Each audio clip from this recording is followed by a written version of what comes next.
geri ekspertai, kurie ten, belė kiek supranta, žino, aфиgenai gerai veda sesijos, jie pyksta realiai. Išėjo va šitą tik po ten studijų, neturint patirties, bet jį moka šokti tiktokus, žinai, į jau kursą paleidinėjęs. O aš su tokiu bagažu, su tokia patirtimi, ta prasme, vos surinkinėjau klientus. Dabar neužtenka turėti paduką ir jį fainai nufotografuoti.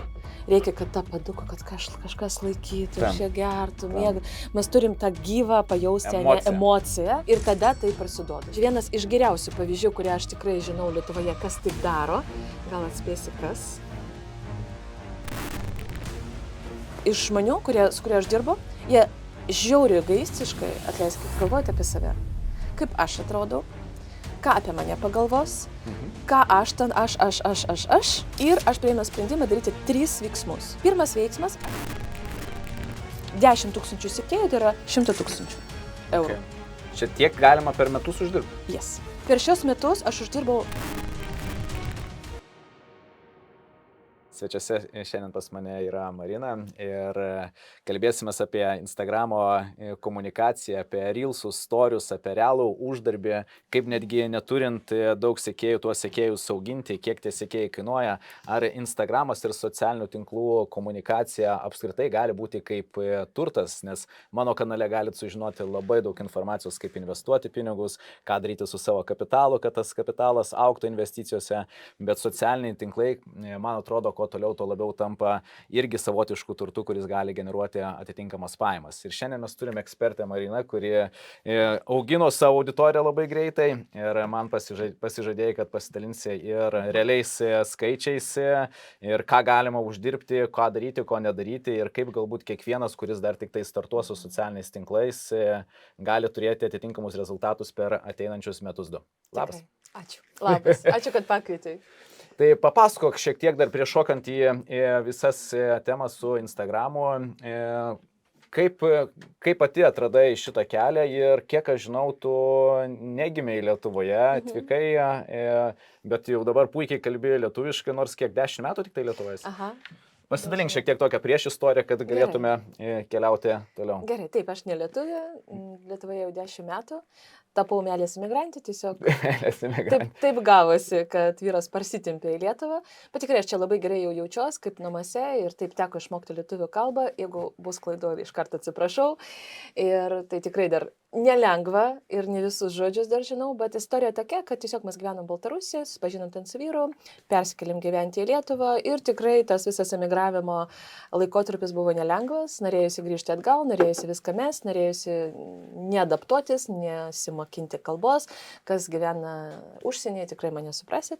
Tai yra sudėtingas kelias ir normalūs žmonės tokį kelią dažniausiai nepasirinka, ieško vis tik gal saugesnį kelią, o tie, kurie tokie nori savo iššūkėlių, jie tikrai pasiryžta tam. Nu ir viskas, taip gavosi, kad reikėjo adaptuotis. Kelias prasidėjo nuo dalyvavimo mastermind grupėse, nes man tikrai buvo svarbu būti su kažkuo, kas mane palaikytų tuo momentu. Bandžiau daryti skirtingus verslus ir tas mastermindas taip mane užsuko, kad aš pradėjau ne tik dalyvauti tokiuose grupėse, bet ir vesti tokias grupės. Tada po kažkiek laiko aš tiek gavau informacijos, įgūdžių ir praktikos, kad aš pradėjau mokinti mastermind grupė moderatorės ir su ko susidariau, kad man reikėjo žinių ir įgūdžių, kad parduoti orą. Okay. Tai kas yra tas mastermindas dar trumpai? Tai yra grupinio darbo formatas. Okay. Galim pavadinti fokus grupė, grupinė mentorystė. Tai yra grupė, kur žmonės viens kitą palaiko, tokia sekta, kur yra tikslai, kur yra įsipareigojimai, žodžio kaina. Jeigu nepadarysiu, šiandien iš ryto vedžiau mastermindą, merginos ten prisižadėjo, kad jeigu nepadarysiu iki sekančio susitikimo, apie 50 eurų kiekvienai. Okay. Supranti? Tai vadinasi kažkokius tokius spyro savo kažkas, kad paspardytų užpakalį, kad gyvenime darytum ar karjeroje kažkokius dalykus. Visur. Ir visose gyvenimiuose sferose ir gali darimo įrankis. Nes informacijos dabar va tiek, tu pats pasakė, kad mes tiesiog esam pertiklėje, bet kiek žmonių daro, galiu pasakyti, vedant mokymus, daro 3% žmonių. Tai kiek aš tave pažįstu ir kiek žinau, vis laik tokį lengvo kelio nesirinkį. Mėgsti hardcore, eiti iki galo, pramušti sienas, daryti ir, nu, kai kažko ėmėsi, padarai iki galo. Tai su Mastermindu darbavais ir supratai, kad kiekvieną produktą reikia parduoti. Reikia parduoti ir man teko išmokti pardavinėti online produktus. Ir aš irgi praėjau 4 metų kelionę, mokindamasi, kaip pardavinėti online mokymus. Aš baigiau prodiusavimo mokymus, metodologijos mokymus, metodologiją, kaip logiškai žinias sudėlioti ir sudėlioti iš to mokymus arba kursą. Marketingas, socialiniai tinklai ir tas įgūdis, kaip realiai pardavinėti orą, aš paaiškinsiu, kas yra oras, tai yra žinias, konsultavimai, tai yra mūsų pamokos, tai mūsų patirtis ir dabar iš vis mokymų sfera yra viena iš stipriausių. Tu pastebi, kiek dabar žmonių perka mokymus, kiek dabar žmonės eina mokytis į universitetą ir kiek mes perkam online mokymų. Sutinki? Nes mokymai online ir labiau koncentruoti, tu pasiimi tai, ką tu tuo metu reikia, būtent. O po karantino tai tapo tiesiog fantastinių įrankių realiai mokytis ir ką aš supratau, kad klientai, kurie pas mane ateina, jie tiesiog nemoka save parduoti. Ir tada aš pasineriau į visą tą socialinių tinklų sferą, kaip pardavinėt, kaip viskas tai veikia, irgi bėlė kiek mokymo, jeigu aš greičiau paskaičiuoti, kiek aš baigiau mokymus, tai ten greičiausiai bus 100 000, gal net ir daugiau, nes aš nuolat ieškodavau sprendimų, kaip aš norėjau suprasti ir aš nuolat bandydavau visą tai pritaikyti ant savęs ir ant klientų. Ir realiai tą, ką dabar darau, tai ten nėra jau teorinių žinių, ten viskas per praktiką. Tiesiog aš suprantu, kokia situacija, koks yra klientas, ką jam labiausiai tiktų, koks jis, ką gali, ką negali daryti. Dėliojant komunikacijos pardavimo strategiją, ką aš dabar labai daug darau asmeniškai su klientais arba grupėse, tai ten tiesiog yra tokias schemas marketinginės, kaip tai padaryti. Aišku, yra kitas problemas, kad daug žmonių nenori rodytis, nenori kalbėti į kamerą, nenori būti viešas asmuo. O čia palėtė į tokią temas, kai darydavot mastermindus ir ateidavo daug ekspertų kažkokių savo sferos arba norinčių būti arba esamų ekspertų. Ne? Ir šiais laikais tu gali būti labai labai geras ekspertas, ne? Bet būti visiškai nematomas. Ir būnat pa žmonės toks nusivylimas, blemba, tai aš taip viską gerai darau, o ten kažkoks balvonas, kuris visiškai nieko neišmano. Sekėjų turi tenais 50 000 ir ten 10 000 jisai pasiima mano klientus. Tai kaip čia taip yra? Ir realiai žmonės pyksta, aš galiu pasakyti, kad labai pyksta geri ekspertai vyresnio amžiaus, tokie psichoterapeutai, žinai, su tokia bazė, žinai, kurie ten, belė kiek supranta, žino, aфиgenai gerai veda sesijos, jie ateina ten būdama 45-50 metų, jie pyksta realiai. Išėjo va šitą tik po ten studijų, neturint patirties, bet jie moka šokti tiktokus, žinai, ir jau kursą paleidinėja, supranti? O aš su tokiu bagažu, su tokia patirtimi, ta prasme, vos surinkinėjau klientus. Nes jie realiai perina ten, kas garsiau reikia, ne? Kas garsiau kalba, kas labiau aiškiau kalba ir tą problematiką, žinai, paviešina, ir viskas. Tai tu nori pasakyti, kad kelio atgal iš principo nelabai yra, jeigu tu nori būti matomas ir turėti klientų, turi kažką daryti su socialiniais tinklais? Su asmeniniu prekiniu ženklu. Su savo matomumu, su savo žinomumu, ypač ekspertai. Jeigu pakalbėt apie verslus, tu pats žinau, kad dirbi su verslais, generuoji jiems lycus, tai su verslais galima labai lengvai pasislėpti už produktą, už produktų naudojimą, už problematiką, kurią sprendžia būtent produktas. Teisingai, galima fainai nufilmuoti, galima parodyti pavyzdį, galima parodyti, kaip tas produktas sprendžia tavo kasdieninės problemos buityje, ten ar kur tu jį naudoji. Ir ten tikrai yra begalybė daug būdų, kaip parodyti produktą, nerodant savęs. Plus su produktais yra dar kitas dalykas, kad dabar atsirado tokia UGC era, tu supranti, kas tai yra, kad jeigu tu pats nenori rodytis, tu gali pasamdyti kažkokią mergaitę, kuri moka šokti tiktokus, supranti, ir ji labai gražiai pateiks tavo produktą, apie jį gražiai papasakos ir dabar rinka UGC kūrėjus ant tiek stipriai greitai auga, nes tie, kurie moka kalbėti į kamerą, jie dabar parduoda kartais net ne savo žinias, ne savo produktą, o tiesiog reklamuoja kitus. Apsimoka tai? Pelningas dalykas verslui, kuris perka, nes aš esu turėjęs įvairios patirties su UGC, UGC. tai kada sumoki pinigus ir ar duodi barterių kažkokius produktus ir gauni nieko gero negauni. Skirtingai, žinok. Labai skirtingai reikia testuoti, bet jeigu tu neturi kitą kelią, bet tau vis tiek reikia parodyti produkto panaudojimo patirtį, ne? Tau reikia surinkti atsiliepimus ir taip toliau, tai yra vienas iš paprasčiausių kelių. Nes dabar, žiūrėk, dabar neužtenka turėti paduką ir jį fainai nufotografuoti. Reikia, kad tą paduką, kad kažkas laikytų, iš ją gertų, mėgų. Mes turim tą gyvą pajausti emociją. Taip, ir tada tai prasiduoda. Bet koks šūkas dabar prasiduoda per emociją. O kas duoda emociją? Tik gyvas žmogus. Tai čia vieną klausimą turėjau. Daug įmonių vis dar galvoja, kad kažkaip padarys įmonės brandą socialiniuose tinkluose.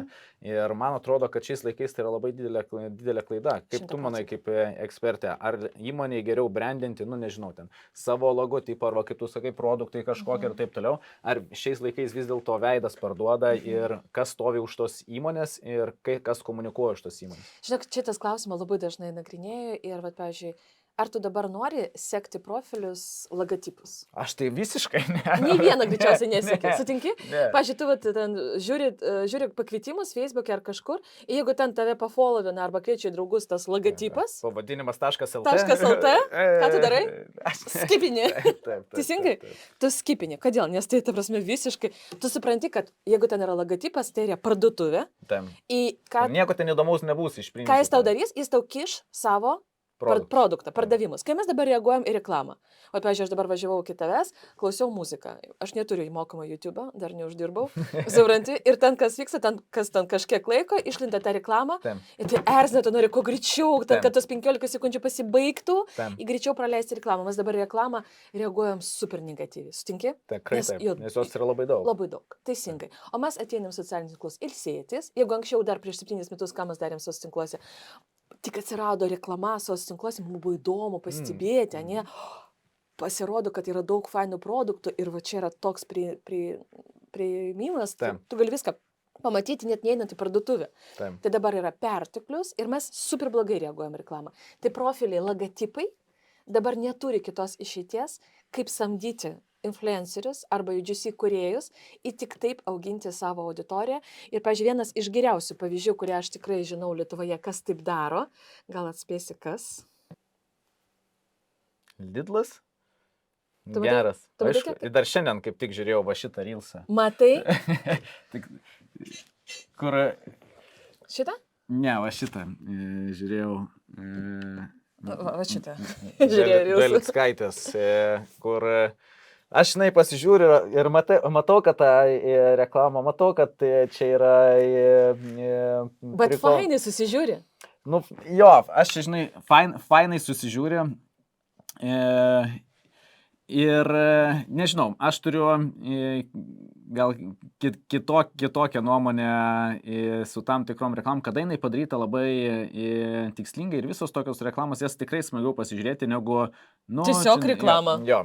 Bet kartais man atrodo too much. Kai aš matau žmonės, kurie tik visas profilis yra vien tik tai reklama, reklamos, tai tada irgi nelabai norisi sekti, nes atrodo, kad visas profilis yra tik apie reklamą. Taip per daug, kada nėra siužeto, kada nėra. Bet ką jie daro, jie samdo influencerius, samdo UGC kūrėjus, jie sukuria istorijas apie produktus, apie realias gyveniškas situacijas, kada tu ateini paskutinį bandelę, kada tu ten ateini, nežinau, ten... O jiems duoda skriptus, ar jie patys kuria, nežinai? Žinau, kad daug kas iš kūrėjų patys pasiūlo savo scenarijus, nes kūrėjai turi daug didesnę fantaziją nei marketologai Lidlo greičiausiai, supranti, jie negyvena tą kasdieną, bet greičiausiai kartais yra kažkokiais skriptais, o call textinis arba... Įdomu, kaip jie apsiskaičiuoja, tiesiog turi... Kokiais rodikliais skaičiuoja? Pavyzdžiui, kaip Lidlas gali paskaičiuoti atsiperkamumą? Žinok, galiu pasakyti, kad čia ne apie atsiperkamumą. Apie awarenessą labiau. Taip, būtent apie matomumą, kaip ir žvaigždės, jie nerenka konkrečiai, jie nenori konkrečios konversijos čia ir dabar, jie dažniausiai nori matomumą, kuo įmanoma daugiau peržiūrų, kuo įmanoma didesnį savo prekės ženklą pozicionavimą. Ir tai veikia. Dar žiūri vieną, šitą nerodysiu, bet žiūri dar vieną bičią, jis yra mano, iš Baltarusijos, jis turi kavinę Ir vat ką jis daro, jis kavinėje rodo visokias situacijas, kada jis ateina ir kalba su savo darbuotojais, taip toliau. Ir čia yra per situacijas, jis taip augina savo komercinį profilį, tai yra realiai kavinė. Supranti, bet pamatyk kavinį surinkti 100 tūkstančių. Niekaip. Bet su šitu profiliu, ką jis daro, per skirtingas situacijas, dialogus, skaičius tos vadinamus, jis įtraukia tokį nuolatinį serialčiuką, kad kažkas vyksta kažkas trečias, gal galvoja, jis neparduoda. Aš mačiau su jo interviu, ten kosmosas, ten eilės, jis jau atidaro jau franšizę, pas jau ten, nežinau, gal 9 arba 10 kavinių. Tai iš principo toks ganėtinai aktyvus darbas gali sutaupyti tiek media buyerio paslaugas, tiek... Tu pabandyk, tu paldinėjai reklamą. Dabar realiai 1000 peržiūrų su Meta Ads reklama tau kainuos apie 10 eurų. Nu, kartais ir daugiau. Kartais ir daugiau. Nu, tu žinai, ne, tą dalyką. Nu, maždaug 10. Tu, pavyzdžiui, ten, kada nustinėsi savo reklamą, tu matysi ten, jeigu tu nori, kad tavo Reelsą peržiūrėtų ten 10 000, nu, maždaug ten 100 eurų. Nu, plius minus. Ir dar klausimas, kas ta reklama? Būtent. Gerai. Aš įsivaizduoju, tavo vienas Reelsas, ne, galės surinkti tau 100 000 peržiūrų. Pervės kaip apkės, kiek tai yra? Štuka eurų. Taip. Štuka eurų, geras pasisekusias Reelsas. Tada klausimas, mes investuojam į mokamą reklamą, ne, su savo reklaminiais baneriais, bandydami tiesiog produktą reklamuoti, ar mes investuojam į tos pačius kūrėjus, kur tu turbūt turėjau tokią pasipriešinimą, kurie daro gerą turinį, įdomų, įtraukiantį, kuris fainai susižiūri, jis fainai dėl to, kad žmonės nori į socitinkluose ilsėtis. Realiai, ką mes skrolinam vakare? Nu, debiliškus Reelsus. Reelsus. Mes galim kažkiek, realiai žmonės žiūri turinį naudingą, juokingą ir įtraukiantį, nu, tokio, žinai, įkvipinti. Motyvacinį, įkvipinti gražų kažkokį, žinai, kad tu toks guli, na, aš dabar negaliu nuskristi į Filipinus, bet pasižiūriu tos Filipinus. Arba, pavyzdžiui, ten, tau labai sudėtinga sukurti namuose, vakare, visi grįžo po darbų ir paimti su vyru pasižvengti arba su žmona. Taip normaliai, kažką tokį ten pasakyti arba kažką tokio padaryti, kad jūs sėdėtumėt, pavyzdžiui, ten minutį žvengtumėt. Ir dar vaikai traukti, kad jis žvengtų. Neįmanoma. Bet ką mes tą darom, mes kiekvienas įlindam į savo telefoną, algoritmai greitai suranda tą turinį, kurį mes galim pasijuokti. Ir tada visi, žinai, tokia situacija, visi sėdės, žinai, ir mes gavom tą emociją. Super, viskas okei. Tai dabar mes turim generuoti peržiūras pirmiausiai, o tam ne visada paeina pardaviminis turinys, dažniausiai jis nepaeina, jeigu jis pateiktas tiesiog taip tiesiai šviesiai, pirk. Mums reikia dabar padaryti manipulaciją. Pirmiausiai įtraukti su nauda, įdomumu, trigeriu, istoriją, kad žmogus tiesiog užsikabintų arba įdomu, arba naudinga, arba įtraukia. Tada mes per tą turinį, žinai, įtraukiam, kad jis tiesiog žiūrėtų. Ir tada manipuliatyviai įtraukiam pardaviminę žinutę. Ir tai yra vienintelis kelias, kaip dabar nemokamai, nemokant metai, rinkti peržiūras. Taip, kaip daro daugelis. Taip. Puikiai. Ir žinai, kad pardavimas į socialinius tinklus yra belė kiek daug manipulacijų. Ir mano mokiniai, žinai, ką sako, žinai, Marina, aš kol nepraėjau tavo mokymus, aš žiūrėjau tos Reelsus ir tos storytellingus ir, nu, prasme, kaip fainai, ir pirkdavau. O dabar aš atpažįstu ir suprantu, kad tai yra sudėliota schema, kad privesti mane prie pardavimų. Ir aš jau savai pagaunu, kad yra tas storytellingas, jis taip sukurtas, kad aš paspausčiau. Bet klausyk, ta manipulacija, toks atrodo negražus žodis, nes atrodo manipuliuoja, tai vadinasi, bandai kažką specialiai padaryti. Ir čia yra daug tokių diskusijų, kaip, pavyzdžiui, tėvai diskutuoja tarpusavėje, ar galima, žinai, ten vaikų manipuliuoti, kad jis ten, nežinau, kažką padarytų, žinai. Tai pardavimuose manipulacijos buvo daromos nuo netmenamų laikų. Žiniasklaida manipuliuoja antraštę, kad tu paspaustum ir padarytum atitinkamus žingsnius. Pardavėjai tą daro. Tai čia gerai, blogai mes nuo to, kaip sakyt, galim vertinti, kad tai yra blogai, bet visi tą daro. Tai kaip tada taip... Reikia priimti faktą, kad pardavimai yra manipulacija. Viskas. Jeigu tu nori parduoti, tu turi išmokti teisingai, taisyklingai manipuliuoti. Nu, pavyzdžiui, kada žmogus žiūri turinį ir toks galvoja, nu, kaip ir reikėtų eiti mesti tą svorį, kaip ir reikėtų eiti ten kažką sportuoti. Bet aš dabar neturiu sprendimą. Bet jis pamato turinį vienetą, kad tik dabar tu gali prisijungti prie narystės sporto klubo už pusę kainos. Tik dabar. Tai ne manipulacija? Juoda manipulacija. Kitą mėnesį tu jau negalėsi už pusę kainos. Viskas. Tai galvoju, koks geras dilas. Nu ir tada jau savo subinį nutimpi į tą sporto salę, jau ten kažką darai. Ir tada pažiūrėti iš kokios pusės, ne? Jis galėtų nusipirkti tą abonementą ir taip ir nesportuoti, taip ir gulėti. Taip. Bet turėdama tą tokią paspaudimą, ne? Arba manipuliatyvų pasiūlymą, jis vis dėlto nusipirko ir gavo naudą ir vertę, teisingai. Ir vis dėlto nuėjo į sporto salę. Ir vis dėlto pradėjo mesti svorį. Nu tai kaip pažiūrėti, manipuliacija ar ne? Teisingai? Pasižiūrėkim šiek tiek iš pradžių. Kada tu pradėjai, prieš 2 metus, prieš 3, kada pradėjai aktyviai dirbti su Instagramu, supratai, kad metai galbūt nenori mokėti, tiksliau labai brangsta reklama, galima tą kanalą irgi turėti, mes šiek tiek diskutavom prieš tai, aš dalinausi mūsų skaičiais meta adsų išlaidų ir suprantu, kad tas organinis turinys jisai atneša labai daug naudos ir man įdomu tavo asmeninis pavyzdys, nes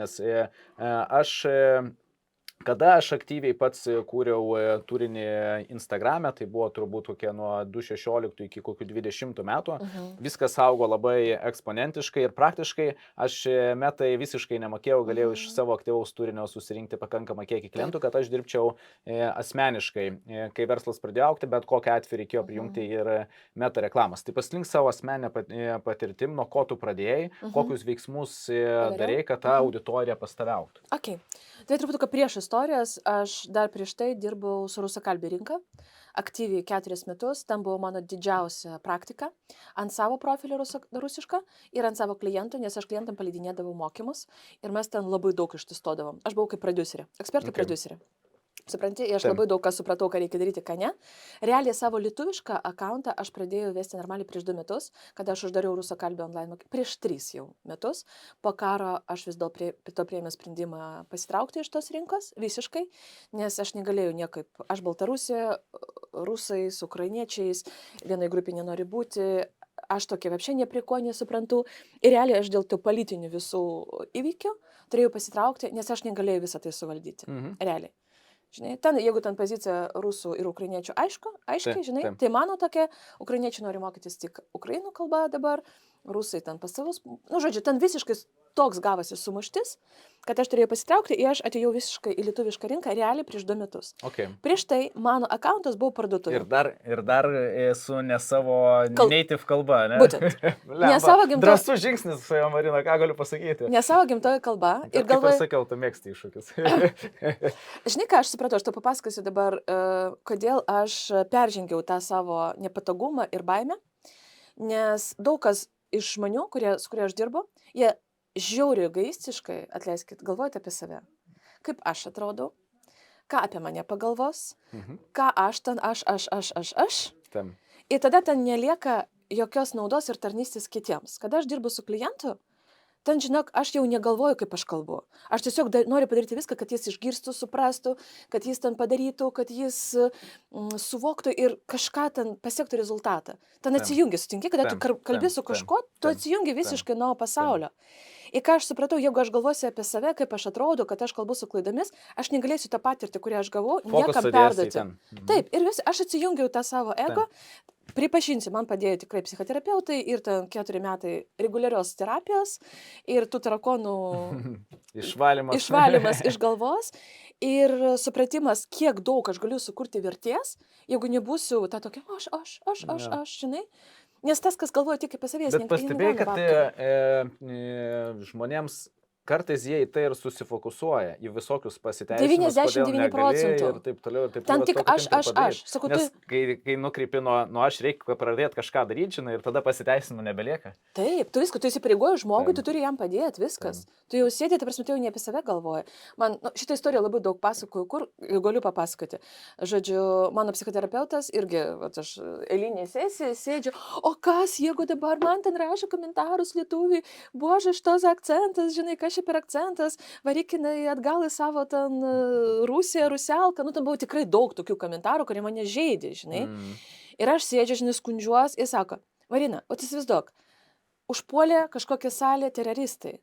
Visus ten jau nušovė, gal ne visus, kažkas sužalotas, kažkas ten guli, vaikas pametė savo mamą, visi rėkia, tu stovi nesužalota, adekvačiai, gali dar valdyti savo emocijas, sako, ką darysi? Sakau, bandysiu kažką ten gelbėti, gal Taip. kažkas dar gyvas, gal tą vaiką pabandysiu Taip. apraminti. Įsivaizduoju, kada mes esam super stresinėje situacijoje, mes pamirštam apie savo baimės. Ir neimam tą fokusą nuo savęs, Taip. supranti? Taip. Ir kaip mes būtum ten neapsišykę ir ten bijoti, mes einam vis tiek, tiesiog taip, mes taip sukurti, tai Taip. mūsų instinktai, mes einam padėti. O dabar sakau, tu esi nestresinį situacijai ir tada tu bijai. Aš galvoju, wow, kokia gili faina mintis. Realiai. O yra daug žmonių, tiesiog jie nerėkia, jie nekraujuoja, žinai. Taip. Bet jie realiai nemoka parduoti savo paslaugas, jie nesupranta, kaip vesti sos tinklus, jie turi aфиgeną įgūdį, bet jiem niekaip nesisekė parduoti. Realiai jie rėkia tik tyliai. Taip. Ok, einam gelbėti. Taip. Žinai, einam padėti. Taip. Jeigu aš jiem padėsiu, man babkės automatiškai grįž. Ir viskas. Ir va taip įvyko visas tas mano persijungimas. Na ir ką, davai grįžtam prie to, kad aš pradėjau vesti sos tinklus. Aš prieš tai dariau tiesiog pardavimus. Ten bandžiau surinkti lietuvių kalbą grupelės. Bet tu ir su high ticketu dirbai, ne? Ganėtinai, ne? Labai siaurai. Kalbėjau tik apie mastermindą. Tik pardavinėjau realiai. Bet patirties jau ir iš to gavai, bet kokiu atveju nemažai. Labai. Ir tada prieš 2 metus aš priėmiau sprendimą tą, ką aš dariau savo klientams, taikyti savo ir aš priėmiau sprendimą daryti 3 veiksmus. Okay. Ir dabar šitie 3 veiksmai, jeigu jūs išgirsit ir pradėsite tai daryti, tai yra tiesiog jau pusė kelio, kad pasiekti rezultatą. Okay. Pirmas veiksmas, aš pradėjau kurti naudingą turinį. Viskas. Aš supratau, kad man reikia tapti savo įrankio enciklopediją, kur aš edukuoju. Nes dabar žmonės mokosi jau ne universitete, o socialiniuose tinkluose. Ir tada aš pradėjau kalbėti ir savo, ir dabar dėmesio, ne tik savo temą. Nes kada mes kalbam tik apie savo temą, pavyzdžiui, tu tik apie finansus, ne? Arba aš tik apie soc tinklus, mes vis tiek pasiemam žiauriai siaurą auditoriją. Ir mes ant tos siauros, pas mūsų taip siaura auditorija Lietuvoje tik 3 milijonai, ne? O mes dar pasiemam už 3 milijonų, padarom ten 300. Ir tada nėra kam reklamą rodyti, tada mes tokie, nieks mane nežiūri. Tai aš suprantu, kad aš galėjau kalbėti, kaip padaryti Reels hooką, kaip veikia Instagram algoritmai, bet tai įdomu realiai labai siaurai auditorija. Žinai, tie, kurie jau supranta, kas yra algoritmai, kas yra hookas. Bet ką daryti tiems, kurie, pavyzdžiui, nenori dalintis apie savo ten asmeninį gyvenimą kažką? Palauk apie asmeninį gyvenimą, tai bus antras žingsnis. Davai kol kas apie naudą. Gerai. Nauda tai yra tik tarnystė, aš edukuoju žmonės, kurdama naudingą turinį apie savo nišą. Realiai, kas netingi, galite žiūrėti mano soc tinklus, marinamastermind.lt. Aš ten atiduodu nemokamas medžiagos, realiai 80% tą, ką aš duodu mokamasi savo produktuose. Supranti? Žinai, kas įdomiausia, kad čia yra didelė ekspertų klaida. Jie galvoja, blemba, tai jeigu aš atiduosiu, tai čia niekas pas manęs nepirks. Žmonės yra tokie, kaip nežinau, nenoriu įžeisti žmonių, nes pats esu toks pat, kada vietoj to, kad padarytum kažką nemokamai, tu vis tiek eini pas ekspertą, kad tau įspirtų į užpakalį. Būtent, kad būtent tau pasakytų. Žiūrėk, Gintarai, tau reikia daryti būtent taip. Tas pats. Jis pasakė jau Reelsuose ar ten savo webinaruose jau 100 kartų. Bet tu klausai, bet tu nebūtinai tai darai. Realiai žmonės, kad pradėtų daryti, jie turi sumokėti babkes.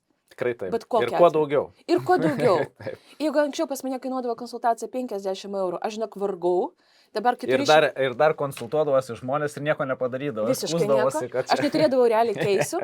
Dabar pas mane konsultacija kainuoja 400 PM, aš rašau jau klientus balandžio mėnesiai, 2 mėnesiai prieki pas mane yra užrašymas, jūs supranti, ir žmonės daro. Jie klauso, jie rašo veiksmų sąrašą. Mes dėliojam strategiją, jie gyvendina, pas mane yra tiek keisų, kad žmonės tiesiog perdada kontaktus, nes jie supranta, kad yra rezultatai. Tai kuo brangiau, to geriau, 100%, bet grįžtam prie naudos. Reikia atiduoti kuo įmanoma daugiau naudos ir praplėsti savo auditoriją. O kaip praplėsti savo auditoriją, reikia kalbėti ne tik apie soc tinklus, o šalia stovinčias temos. Aš tai vadinu temų debesis. Supranti? Tai kas stovi šalia su socialiniais tinklais? Kokios temos? Ką žinau, komunikacija kažkokia. Komunikacija tiesiog su žmogum. Gali būti. Super. Kažkokios gyvenimiškos situacijos. Kaip nedirbti su toksiškais klientais, kaip pasiųsti žmogų, kuris tau ten kažką, ne? Čia yra šalia stovinčios. Komunikacija soc tinkluose, komunikacija gyvenys. Kaip susikalbėti su vyru, kaip tu nesusikalbė su vyru. Taip, tai yra plati tema. Tas, kas mes kiekvieną dieną matom. Ką dar gali būti? Bijau, kad mane vertins. Baimė heito, ne? Pavyzdžiui, tie žmonės, kurie dar nekomunikuoja, bet nekomunikuoja dėl to, kad bijo heito, jie jau reaguoja į tą turinį, jie perina mano profilį ir su manim bręsta iki tol, kad pradėti vesti soc tinklus. Žiūrėdama mane pusę metų, jie greičiausiai pasirinks ką? Mane. Nes aš pradėjau jos auginti. Taip. Pavyzdžiui, tavo atveju, jeigu tu kalbė apie investavimą, ne, tai, pavyzdžiui, tu gali auginti žmonės, ne iškart investuok, o, pavyzdžiui, tiesiog, kaip atidėti 10 eurų į mėnesį. Jo. Taip, arba kaip mokinti vaikus, ten, nežinau, ten, daryti kažką. Taip. Ir taip toliau, tu gali imti labai labai plačias temas, pinigai, pavyzdžiui, kaip mes pinigus išleidžiam restorane, kaip mes elgiamės, kada prašom nuolaidos, supranti? Tai yra plačias temas, ne konkrečiai apie investavimą. Taip. Tai gali būti nuolaidas, tai gali būti, nežinau, kaip mes mūsų pirkimo elgsena. Ir, pavyzdžiui, pas tai gali būti rilsai, kada tu, pavyzdžiui, ateini į parduotuvę ir, pavyzdžiui, super ten lengvai paprašai, ten, nežinau, nuolaidas pas pirkėją, ne? Bet, pavyzdžiui, kada tau reikia pačiam duoti tą nuolaidą ar dar kažką, tu reaguoji ten kitaip. Jo. Viskas. Tai čia yra jau elgesio modelis. Arba, pavyzdžiui, kaip žmona prašo pinigų pas vyrą. Viskas. Tai jau irgi elgesio modelis. Arba kaip padaryti moteriai, kad nedirbti. Supranti? Ir jau tu filmuoji turinį apie pinigus, realiai, apie santykius tarp vyrų, moterių, vaikų ir ten suaugiusi, santykius ten mokyklinius ir taip toliau. Supranti? Plačias temas ir nauda. Okay. Ir tokį turinį turi būti 7%. Ir kai tik aš pradėjau daryti naudingą turinį, realiai daug skirtingo, bet neužtenka tiesiog jungti kamerą ir ten kalbančią galvą kalbėti pratingus dalykus, nes tai yra nuobodu. Ir ką dabar reikia išmokti triggerinti. Okay. Va. Ir tada yra triggeriai vizualiniai, žodiniai, nes galim pasakyti 3 būdai, kaip sutaupyti pinigus. O galim pasakyti, jeigu tu nežinosi šitus 3 dalykus, taip ir mirsi bomžu. Iš karto, ne? Kitas patikimas, kita reakcija. Va, tai mes galim... Vadinasi, tikslas yra ne tik duoti naudingą turinį, bet reikia, kad tą turinį pamatytų kažkas ir sustotų ties to turinį. Nes turinys gali būti labai naudingas ir nuobodu, žinai, kad tai lektorius atsistoja. Tai turi būti, ypač dabartiniam pasaulyje, kada žmonės tiesiog scrollina, turi kelios sekundės būti tokios, kurios tave užkabina, sustabdo. Ne? Sustabdo. Ir ten gali, sakau, žodiniai, vizualiniai triggeriai ir taip toliau. Ir mes realiai turim dabar nuolat triggerinti. Tai irgi yra toks nemalonus dalykas, kad daug kas nenori daryti, bet tai tikrai veikia. Galim patikrinti, vat mano dukra yra 13 metė. Gali pažiūrėti, ką jis žiūri TikTok'e ir kur jis sustoja. Aš, pažiūrėjau, labai dažnai jis scrollina, aš tokia. Ir aš tokia, okei, supratau, kur tu sustabdėjai. Supratau, koks ten buvo triggeris. Okei, suprantu, kodėl tu pažiūrėjai šitą iki galo. Fantastika. Ten galima mokintis tiesiog. Arba tiesiog gali stebėti savo elgseną, kada tu scrollini. Kur tu sustoji, kur tu dasižiūrėjai iki galo, koks ten buvo scenarius, koks ten buvo triggeris, ką ten buvo panaudota. Saugam, aš tai vadinu sąmoningas scrollinimas. Ir tada tą turinį pasiemam ir tiesiog padarom savo nišai. Bet atrodo, žinai, viskas skamba labai paprastai ir logiškai ir nesudėtingai, ne? Paėmė, atrodo, daug darbo, kad, aš scrollinu, jo man užsirašyti reikia. Ar yra kažkoks paprastesnis būdas? Dažnai žmonės pas mane investavimo, sako, blemba, jo, gintai, čia kiekvieną mėnesį daryti, sakau, jo, kito kelio nėra, arba darai šitą, arba... Čia yra įgūdis. Vat, pavyzdžiui, aš galiu kalbėti apie socialinius tinklus, lyginti su sportu. Vat, pas mane nėra įgūdžių sportuoti realiai, dėl to aš dabar sveriu beveik 2 kilų. Realiai, tai man sudėtinga. O, pavyzdžiui, tu sportuoji. Taip. Jeigu aš to pasakyčiau, Gintarai, nesportuok, ką man tu pasakytų? Neišeitų man. Tu sakytų, ta prasme, ką aš tau blogo padariau, kad aš turiu nesportuoti. Ir tai yra tai užima laiką. Tu kartais, kol susiraši, kol atvažiuoji, kol pabūni, ten 4 valandas, bet tau tai yra prioritetas. O dabar pasakyk man, Marina, neves sos tinklus. Bus tas pats, supranti? Tai vis tiek mes grįžtam į įgūdį. Ir įgūdį, ir tai, kas yra vertinga žmogui. Kas yra motyvacija? Kodėl tau tai reikia? Šiandien apie motyvaciją pakalbėsim. Aš tau papasakosiu, kodėl aš vedu sos tinklus, kokie rezultatai ir kiek babkių uždirbam, tai irgi žiūrėkit iki galo. O, pinigai visą laiką įlysti svetimą kišenę, kaip sakant, taip, kad užsikaiskit arbatą. Su pirmu žingsniu, okei, ne? Nauda. Antras žingsnis - išlysti iš tobulumo ir atsiskleisti kaip asmenybė. Bet čia sudėtinga, Marina, va čia labai sudėtinga, čia yra kosmosas. nes reikia būti savim. O dažniausiai... Mes norim vaidinti. Jo, ir tu žiūri, galvoji, blemba, va tas kaip gerai varo, aš irgi tai padarysiu ir tada darai tą patį ir išeina šūdų krūvą. O būti savim labai yra baisu žmonėm, nes atrodo, ką aš čia gal būsiu neįdomu. Aš tapsiu pažeidžiamas, aš būsiu toks jautrus, aš bijau pasakoti apie savo nesėkmės, nes tada koks aš ekspertas. Dar heitins kas nors. Dar kažkas heitins ir tada vėl aš. Jo. Ir tada mes vėl užsiskom ant to, kad aš noriu būti tobulas, aš noriu būti žaidžiamas, aš noriu rodyti tik gražius paveiksliukus, o niekams nepatinka žiūrėti tobulus žmonės. Iš vis niekam nepatinka sėkmingi žmonės, tobuli žmonės, gražus žmonės, turtingi ir taip toliau. Deja, jeigu pažiūrėti, ką žiūri realiai lietuviai, pažiūrėk, kur daugiausiai yra, beje, galiu pasakyti, Baltarusija nelabai taip, nes ten tai viskas pakankamai žiauru. Ir ten žmonės nelabai reaguoja žiaurumą. A lietuviai, pavyzdžiui, numirė, numušė, bankratavo, sumelavo, drama. Žiūrėk, pavyzdžiui, kur daugiau kažkokio trešo, tuo daugiau peržo. Ir kodėl... Man net kartais būna baisu. Būna baisu.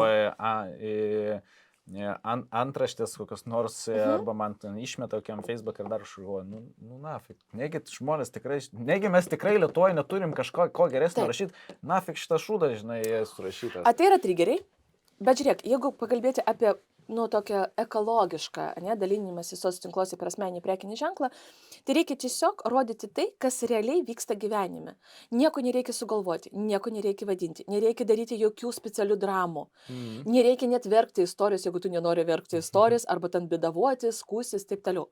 Yra gyvenimiškas situacijas, mes visi praeinam tokius kalnelius, nuolat, sutinki? Bet ką mes dažniausiai rodom? Mes rodom tik tas, kas sekasi, ir tas, kas gerai, kok turim pasigirti. Į tai nepatinka. Kaip, patinka, bet okei, žmonės nereaguos. Kada mes keičiam, aš kada prieš 2 metus pakeičiau strategiją, tau atrodo mano turinys nuoširdus? Taip? Tu, pavyzdžiui, žinai, kur aš ten dabar susimoviau.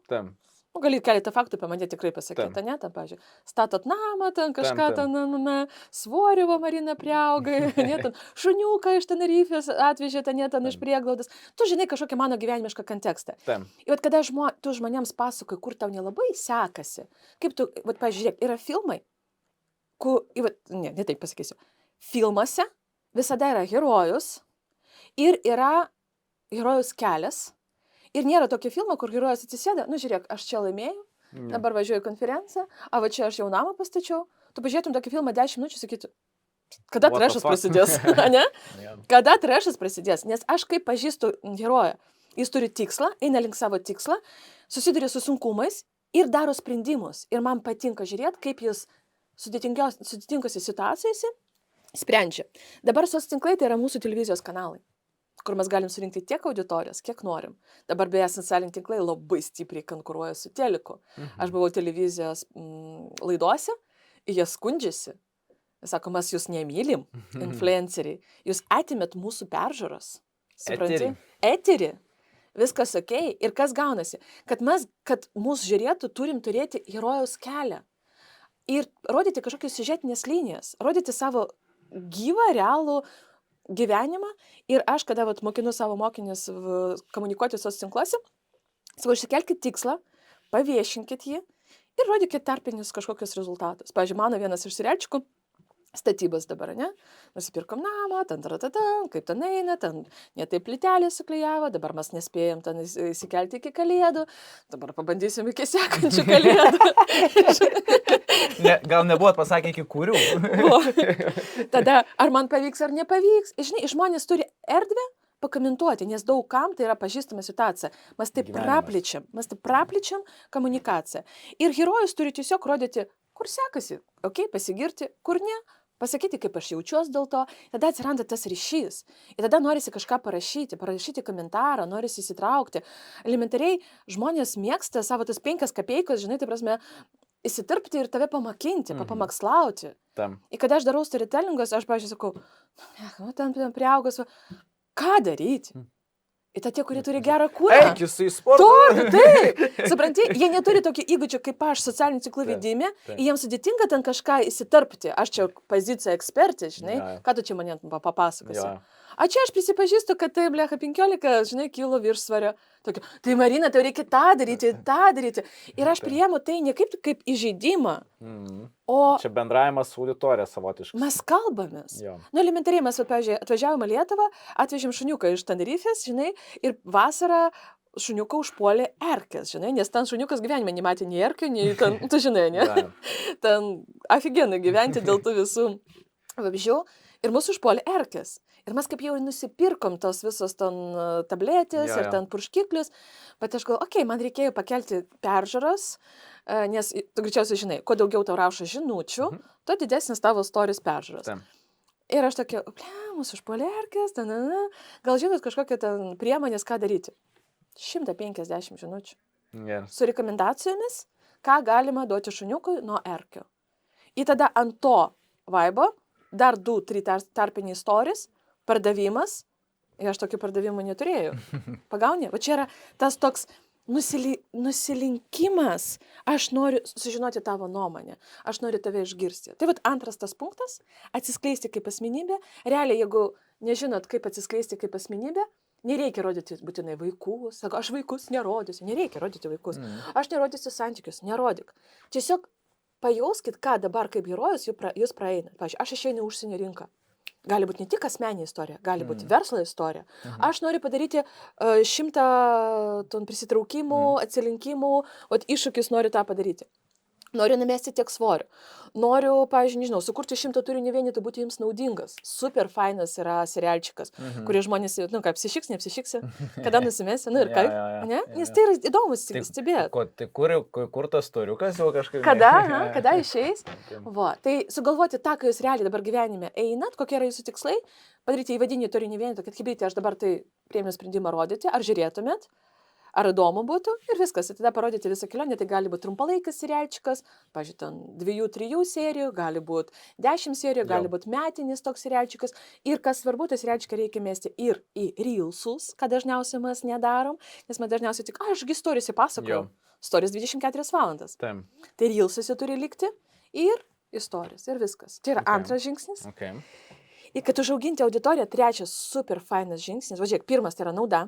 Iš naudingų reelsų aфиgenai auga auditorija. Antras žingsnis - asmenybės atskleidimas ir serialčikas. Ta auditorija, kuri atėjo, jis šildosi. Nes ateinam dėl naudos, o pasiliekam dėl žmogaus, dėl asmenybės.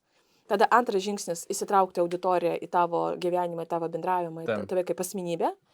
O trečias žingsnis - tai nuolat auginti auditoriją su mokama reklama, su kolaboracijomis, konferencijomis. Turi būti planas auditorijos augimo. Nes tiesiog, jeigu tu darai reelsus, tu ne visada auksi pakankamai gerai organiškai. Tau reikia paskaičiuoti, kiek plius minus reelsai tau atneša sekėjų. Galima pabūstinti, galima per Meta Ads reklamą. Į daug kas reklamą investuoja iškart pirkimui, leads generavimui, ką tu darai, ne? Pavyzdžiui, į registraciją webinarą, į konsultaciją, į sesiją. Bet reikia visą laiką investuoti į auditorijos augimą. Ir, pavyzdžiui, ką aš darau su klientais, geriausiai pasisekusius reelsus, mes pasižiūrim, kurie taip organiškai normaliai paėjo, kur yra call to action, mano profilį rasi daugiau naudingos patarimas apie tai, mes tiesiog paimam pabūstinam. Ir išsikelti savo tikslą, pavyzdžiui, kiek aš noriu augti per mėnesį. O dabar, pavyzdžiui, per mėnesį aš augau po 500, o buvo laikotarpis, per vasarą pas mane buvo tikslas augti po 1000 į mėnesį. Ir aš dar paskaičiuoju, pas mane sekėjais gaunasi maždaug 20-30 centų sumokama reklama, arba, pavyzdžiui, su mano nišai taip.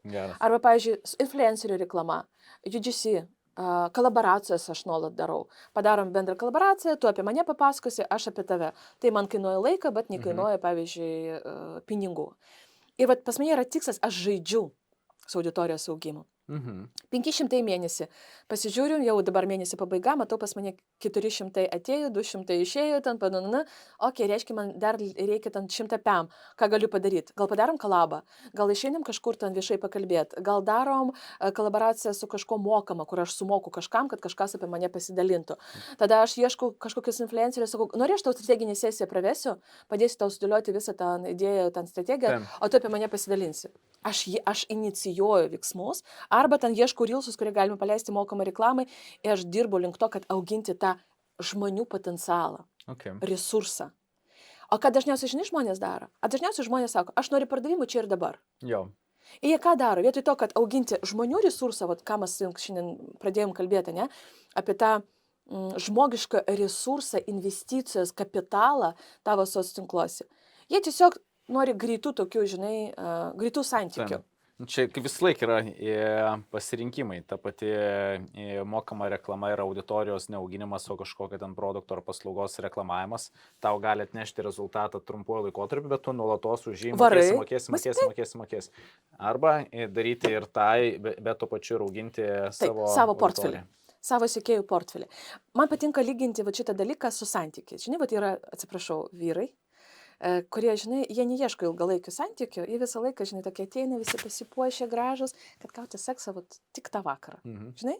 Tada ką jie turi? Jie turi tą sumokėti už vakarienę, žinai, gėlės, ten mašiną, visą kitą, žinai. Jie greitai gauna tą lycą, išnaudoja, žinai, bet rytoj reikia, jie nenori, toliau jie rašyti, toliau su ją ten, prasme, nežinau dėl ko, bet va, toks yra sprendimas. Ir tada ką jie turi kiekvieną kartą investuoti daugiau, kad turėti tą, ką jie nori. O yra tokios situacijos, kada on gali, okei, aš noriu kurti ilgalaikį santykį su to žmogum. Tada nauda, ane? Pavyzdžiui, naudingas turinys, naudingi rilsai. Tai skaityk, jeigu tas bernas moteriai ten siūstų gėlės, ane? Ten vieną kartą per savaitę, kviestų ten į pasimatymus, palaikytų tą ilgalaikį ryšį. O jeigu dar jis atsiskleidžia kaip asmenybė, jis nuoširdžiai su ją bendrauja, dalinasi savo pažeidžiamumų, atsiveria savo dušę, tai greičiausiai tai baigsis kažkokiu jau tokiu... Ilgalaikiais santykiais, kur... Ir greičiausiai apsiženys. Geras, ne, toks palyginimas? Labai. Va, tai sumokama reklama, tai yra greitas seksas. Tas, vat, surinkimas auditorijos ir atsiskleidimas save kaip žmogaus, kaip asmenybė ir nuolatinis investavimas, kad palaikyti tą ryšį, palaikyti per naudą, palaikyti per pažeidžiamumą, per atsakymą į žinutės elementariai, žinai? Nes daug yra tokia, aš surinkau auditoriją, jie man ten rašo, aš laiką uždėjau. Okei, reikia pabendrauti, jeigu tau žmogus pakomentavo, sakai, ačiū tau labai, kad pasidalinai, man labai vertinga tavo nuomonė, ir jūs kūrėt bendravimą. Tai va, tai yra gal sudėtingesnis kelias, bet jis tikrai apsimoka. Pakalbėkime apie tą apsimokėjimą. Ką realiai galima, tarkim, gal tu savo asmenį pavyzdį gali pasakyti, ką realiai, tarkim, šiais laikais su komunikacija, turint ten 10-15 tūkstančių sekėjų. Kas yra nedaug. Plius minus galima nuveikti Lietuvoje. Ir po to galbūt galėsim pakalbėti apie top performerius, kas ten turi daugiau sekėjų ir kaip jiems pavyksta konvertuoti tą auditoriją. Okay. Gerai, pradėsiu nuo to, kad labai priklauso, ką jūs parduodat. Realiai. Arba planuojat pardavinėti. Klaida iškart galvoti, kaip parduot, vietoj to, kad tarnauti, kurti ryšį ir po to parduot. Tai pirma strategija – auginam, kūrim ryšį ir po to patruputukai vidinėjam savo pardavimo visą logiką. Galiu pasakyti, kad 10 000 auditorijos Lietuvoje, turint gerą produktą, jeigu turi digital produktą, iš vis ten beveik nėra ribų, tikrai galima labai labai stipriai uždirbti, nes ten, tu žinai, mažas sąnaudos ir taip toliau, oro pardavėjai mane supras, kursai, mokymai, digital produktai, konsultavimas, paslaugos, yra daug kitų variacijų, kada parduodi netiesiogiai savo laiką, bet kada masiškai galima pardavinėti produktus, bet jeigu turi paprastą fizinį produktą ir tu turi gerai atidirbtą sistemą, kaip tu gali produktą priimti užsakymą, supakuoti, išsiųsti, ten irgi nėra jokių ribų, tikrai galima labai gerai uždirbti.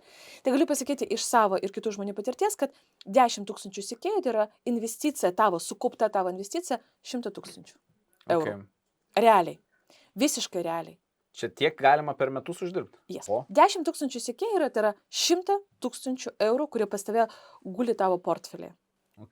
Aš to pasakysiu, mano praeitų metų 25 metų patirtį, realiai atvirai papasakosiu, kiek uždirbau ir papasakosiu, kaip tai įvyko. Tai aš įdomu.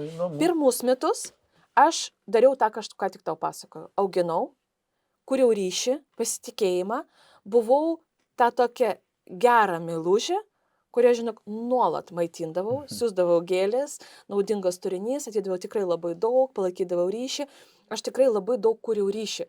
Ir, žinok, kada aš tai dariau, ten nebuvo tikslo, dabar aš jūs išnaudosiu ir uždirbsiu. Tiesiog man buvo svarbu dalintis ir kad žmonės išgirstų, kad galima turėti pinigų iš socialinių tinklų, kad jie išgirstų, kad galima normaliai vedant sos tinklus iš to uždirbti, aš realiai norėjau tarnauti. Tad pirmieji metai pas mane nebuvo tokie vaisingi, tai, galiu pasakyti, kad per 24 metus maždaug aš uždirbau 90 000, aš ataskaitas pas mane yra didelė veikla ir MB.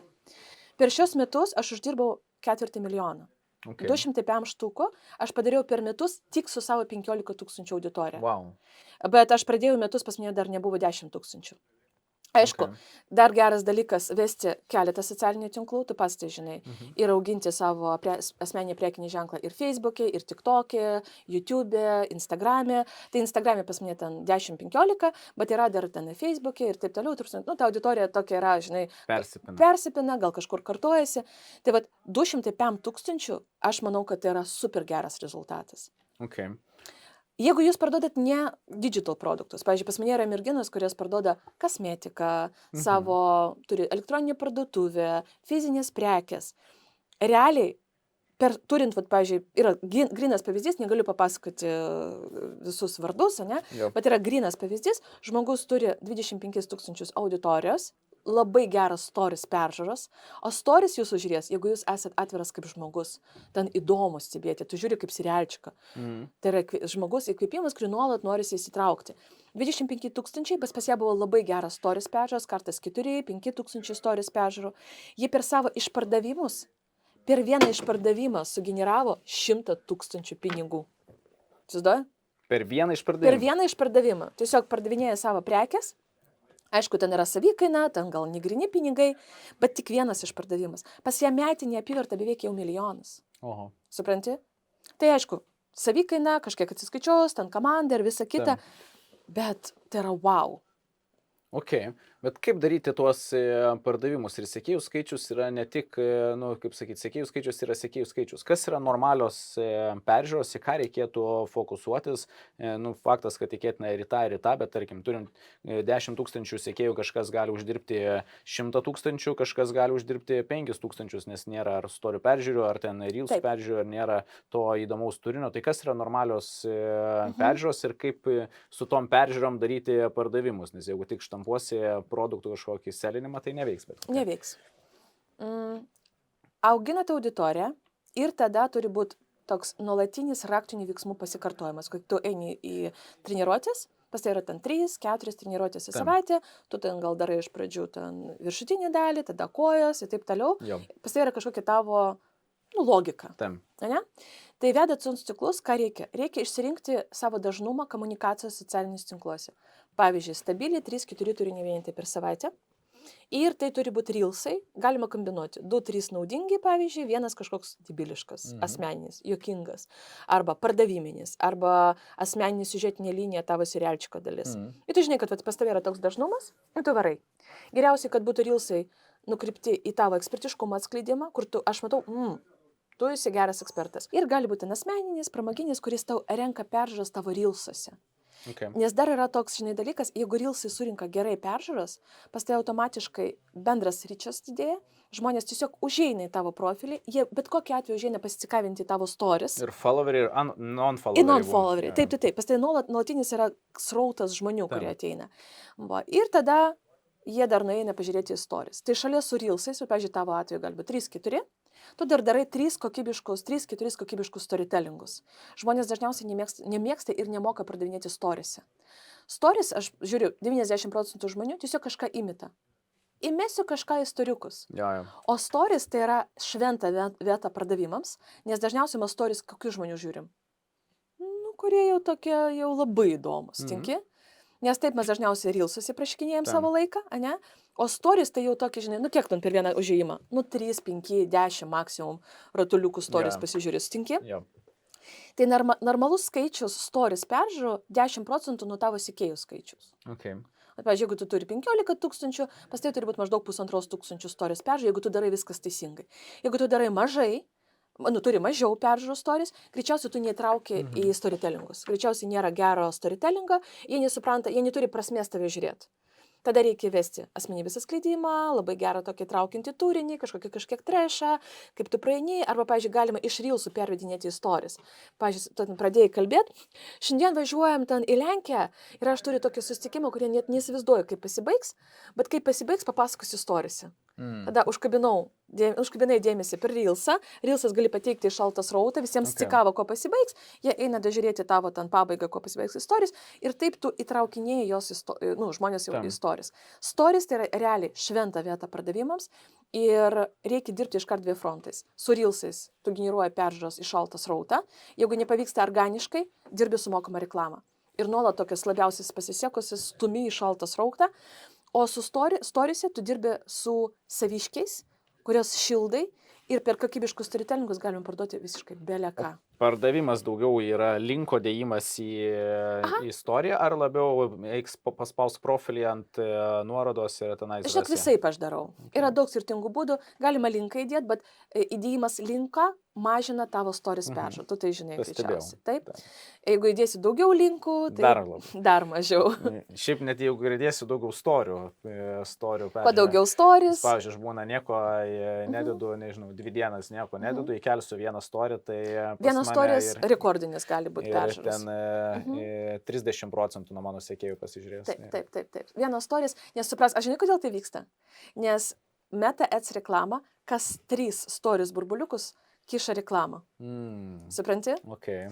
Ir jeigu tu pridėjai daug stories, reiškia, tas žmogus daugiau laiko praleis žiūrėdamas tavo stories, ane? Ir Facebook Meta reklama galės tau įkišti mažiau reklamos. Okay. Supranti? Dėl to jis skatina, ta prasme, greičiau. Greičiau tavo, 1, 2, 3, aš galiu rodyti reklamą. Bet jeigu yra kokybiškas storytellingas, o sakyk, tu mano storytellingas pasižiūrė iki galo. Kaip kada? Kaip kada, ne? Jeigu tau aktualu pasižiūrė, jeigu ne, arba tu supranti, kad bus pardavimas, jau praleidi.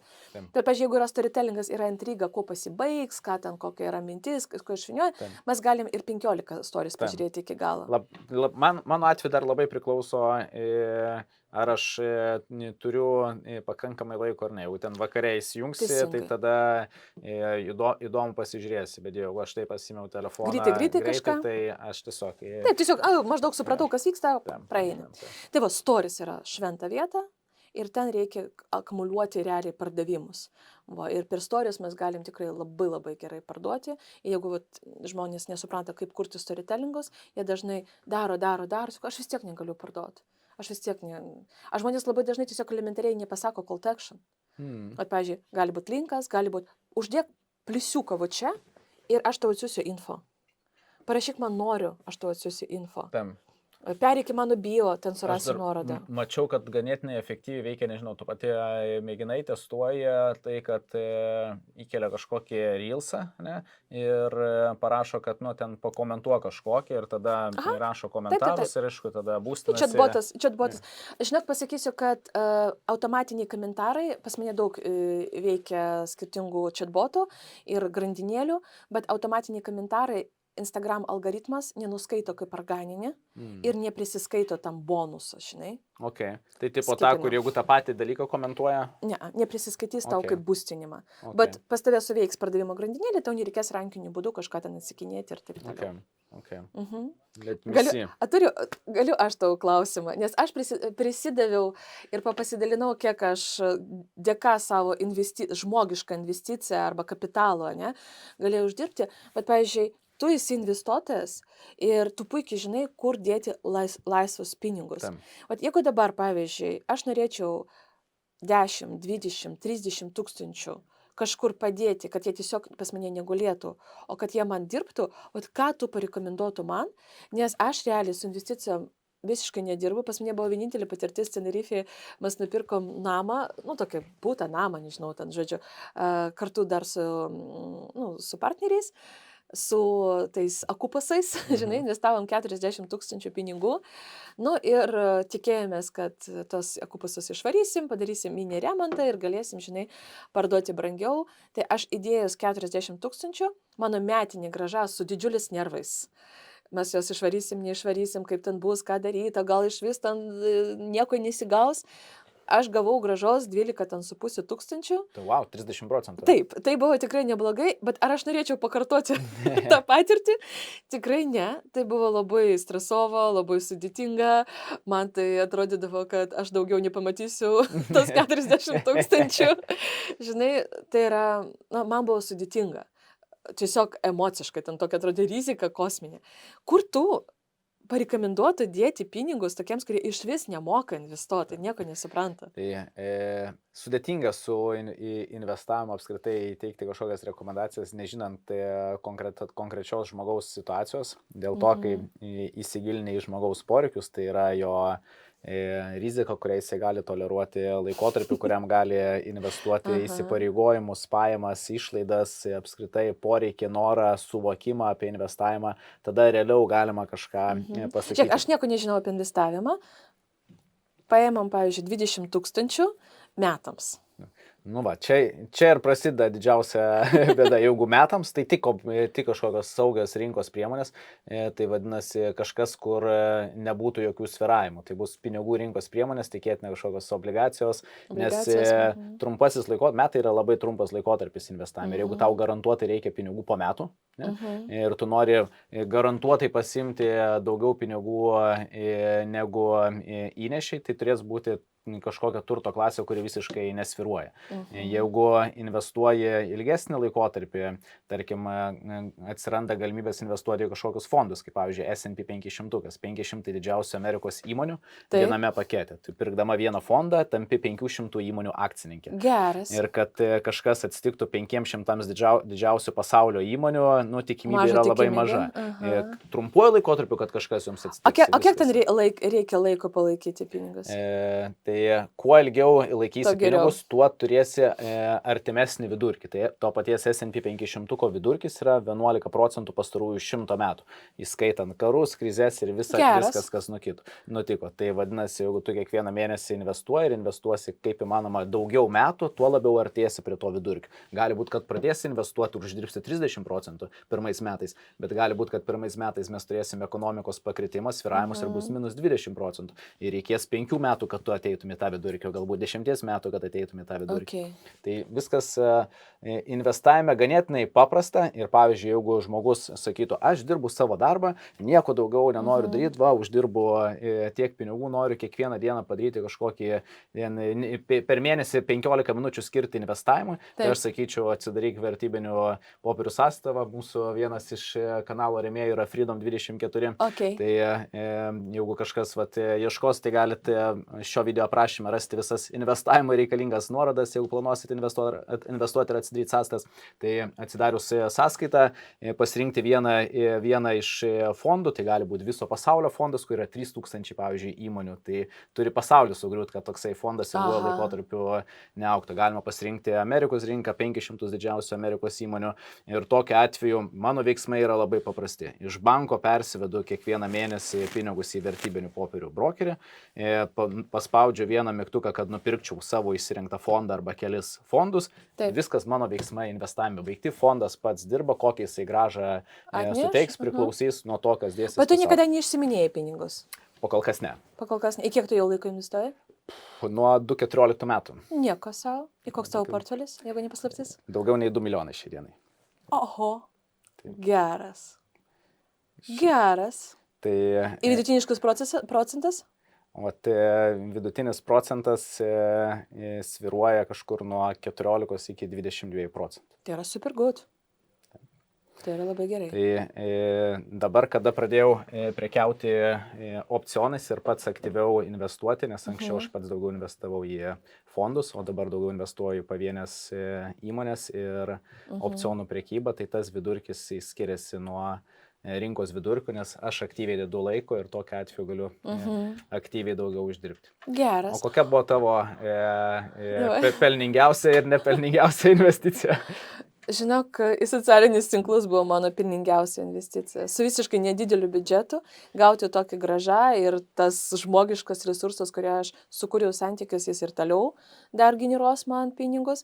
Žinok, aš šiais metais noriu investuoti į mokamą reklamą, į augimą, dar daugiau pinigų. O mano investicija buvo nekilnojamo turto ir aš tiesą sakant, dėl nekilnojamo turto norėjau tau irgi paklausti, Lietuvoje kas vyksta ir ar dabar verta su tokiam kainom investuoti į nekilnojamo turtą į tokius paprastus objektus, nesudėtingus, žinai, kur ten nesupranti, kaip ten padalinti, parimontuoti.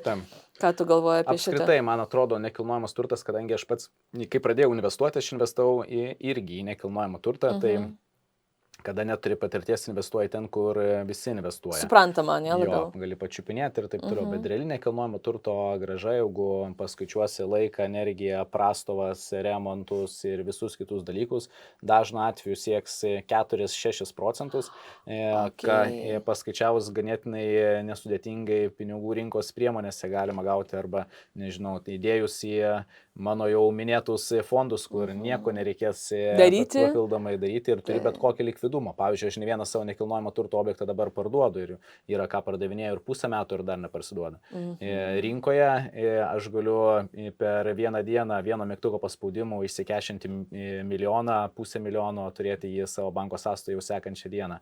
Ir aš esu apsaugotas nuo rizikų, kaip geografinių rizikų ir visų. Na taip, politinių dabar, kurie dabar vyksta. Tai vienas pakeitimas dabar, nekilnojamo turto, kas labai daug turėjo, nekilnojamo turto mokestis, mes nežinom, kokius dar pakeitimus padarys, tai rizikų šiuo atveju yra labai daug. Ir aš manau, kad nekilnojamas turtas toliau brangs, ypač Vilniuje, ypač didžiosiuose Lietuvos miestuose. Ir ar verta investuoti, tai verta investuoti, jeigu perki savo visą laiką, jeigu žiūrėti kažkokias investicinės grąžos, mano manimu, vertybiniuose popieriuose galima uždirbti ženkliai daugiau ir tą rodo realybė ir patirtis, tai vadinasi akcijų rinka, fondai visą laiką uždirba daugiau negu nekilnojamas turtas, nebent nekilnojamam turtą tu irgi darai biznį, tai yra vystai nekilnojamą turtą, tai tokia atveju, čia yra jau darbas labiau. Kitas, visiškai kitas darbas. Man reikia tavo konsultacijos. Gerai. O man reikia, Marina, tavo konsultacijos. Beje, paliksim Marinos kontaktus šio video aprašyme, tai būtinai pasekit, tikrai dalinasi daug nemokamo turinio ir ką mes ir šiandien kalbėjom, tai galima sudėti į valandos konsultaciją, kuri kainuotų ne 100 eurų, tai svarbu panaudoti tą informaciją, tai pasekit, jeigu matot, kad norit pasikonsultuoti, tai irgi kreipkitės pas Mariną, suteiks daugiau informacijos. Pastaruoju metu, net ne pastaruoju metu, turbūt paskutinius 1,5 metų matau daug turinio ir daug nemokamo turinio pas tave, tai man atrodo, tas profilis vienas iš aktyviausiai augančių ir daugiausiai duodančių, tai jeigu kažkas ieškot komunikacijos socialinius tinkluos, ypač Instagrame, aš dabar tu pasakoji, aš telefone pasižymiu mintyse irgi užsirašau, blemba, logiškai, tą reikia daryti, šitą reikia padaryti. Tai, scenarijus kokius varėti. Ei, bičiuli, trumpas, bet svarbus reikalas. Matau, kad daugiau nei pusė žmonių, kurie žiūri mano video, dar nepaspaudė subscribe mygtuko. Galvoji, ai vėliau? Bet kam laukti? Jeigu nors kartą šyptelėjai, sužinojai kažką naudingo ar tiesiog jauti, kad šis kanalas turi vertės, padaryk tą vieną mažą dalyką. Paspausk prenumeruoti. Tai tau nieko nekainuoja. Trunka tik sekundę, o man ir komandai tai ženklas, kad tai, ką darom, tau rūpi. Mums tai didžiausia motyvacija kurti ir dalintis toliau. Prenumeruodamas tampi ne šiaip žiūrovų, o bendrakūrėjų. Gali nulemti, ką kviesime podcastus, apie ką kalbėsim, kur investuosim. Na ir svarbiausia, niekad nepraleisi turinio, kuris padės tau turėti daugiau pinigų, motyvacijos ir geresnius rezultatus gyvenime. Tai mūsų abipusis susitarimas. Tu prenumeruoji, o mes kuriam vis geresnį turinį tau. Ačiū tau. Beje, aš galiu irgi atiduoti dovanas, jeigu užeisite mano profilį marinamastermind.lt, galit bet kur parašyti arba komentaruose po bet kokiu mano postu arba reelsu, arba tiesiog asmenį žinutę. Duosiu 2 tokias geras dovanas, kurios tikrai jums padės. Tai tie, kurie jau dirba su soc tinklais, galit parašyti žodį algoritmai po mano reelsų arba, kaip sakiau, asmenį žinutę ir jums ten ateis tokia atmintinė apie tai, kaip veikia Instagram algoritmai, kurie padės jums suprasti, kokį turinį dėti ir kaip viskas ten veikia. O dar viena atmintinė tiems, kurie gal dar neišdrįsta, va taip atvirai komunikuoti socialinius tinkluose, tai galit parašyti žodį baimė ir aš atiduosiu savo YouTube pamoką nemokamą, labai tokia konstruktyvi ir tokia tiesiai šviesiai, apie tai, kaip įvaldyti tas baimės, aktyviai kalbėti socialinius tinkluose, apie ką mes šiandien kalbėjom. Tai žodžiu, jeigu reikia dovanų, galit parašyti tik atskirai žodį algoritmai ir atskirai žodį baimė. Ir va šitas 2 dovanas galėsit pasimti. Dovanos man patinka, ir aš komentuosiu, Gerai. gal ir aš laimėsiu. Tai klausyk, Marina, paimkim dar keletą tokių konkrečių pavyzdžių, kad kad žmonės, vat, kuris žiūri žiūrovas, pagalvotų, gerai, vat, kokią aš konkretų veiksmų planą galiu padaryti. Nu, tarkim, žmogus tai dar tik tai pradeda socialinius tinklus arba ten turi 1000-2000 sekėjų, nori juos auginti, ne?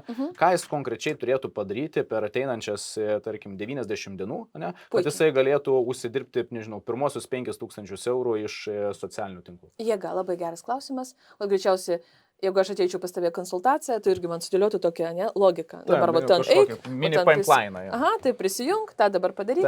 Ok, tada pirma. Išdrįsti komunikuoti socialinius tinkluose. Priimti sprendimą, kad tai bus ilgalaikis santykis, o ne vienkartinis keksas, ne?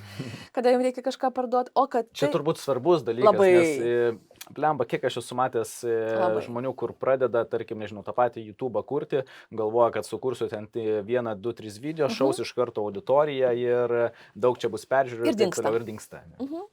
Toks neilgalaikis santykis. Tai taip, priimti sprendimą, kad jūs tai darysi tai minimum metus, vat kaip savo investiciją, ne?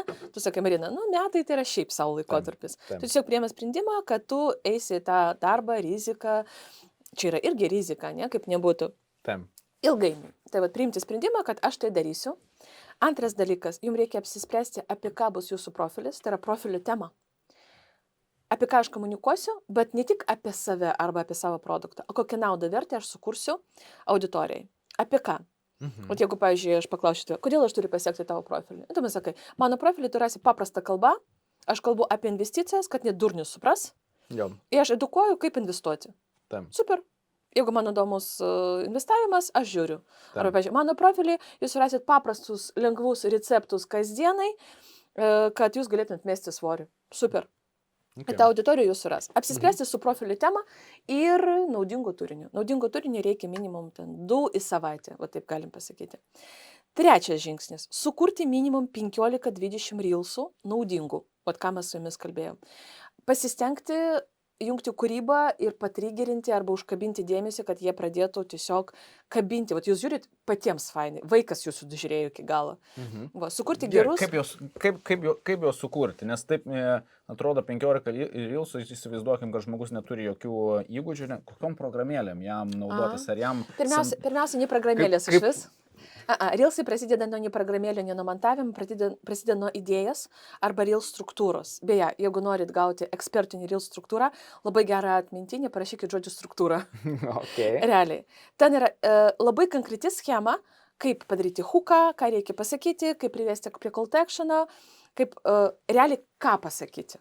Kaip pasakyti. Taip, svarbiausia reikia suprasti idėją. Ir scenarijus turi gimti. Ne jokios programėlės ten neatsiranda. Realiai scenarijus. Tai vat, jeigu parašysi žodžių struktūrą, gausi tą atmintinį. Su reels scenarijus. Mums reikia parašyti kokį 10 scenarijų. Geriausia, kad tie reelsai uždarinėtų auditorijos skausmą. Pavyzdžiui, tavo atveju tai yra problemos, kliūtis, abejonės. Vat ką realiai žmonės šitą nišą nežino, nesupranta, abejoja, nemoka. Pavyzdžiui, tavo atveju.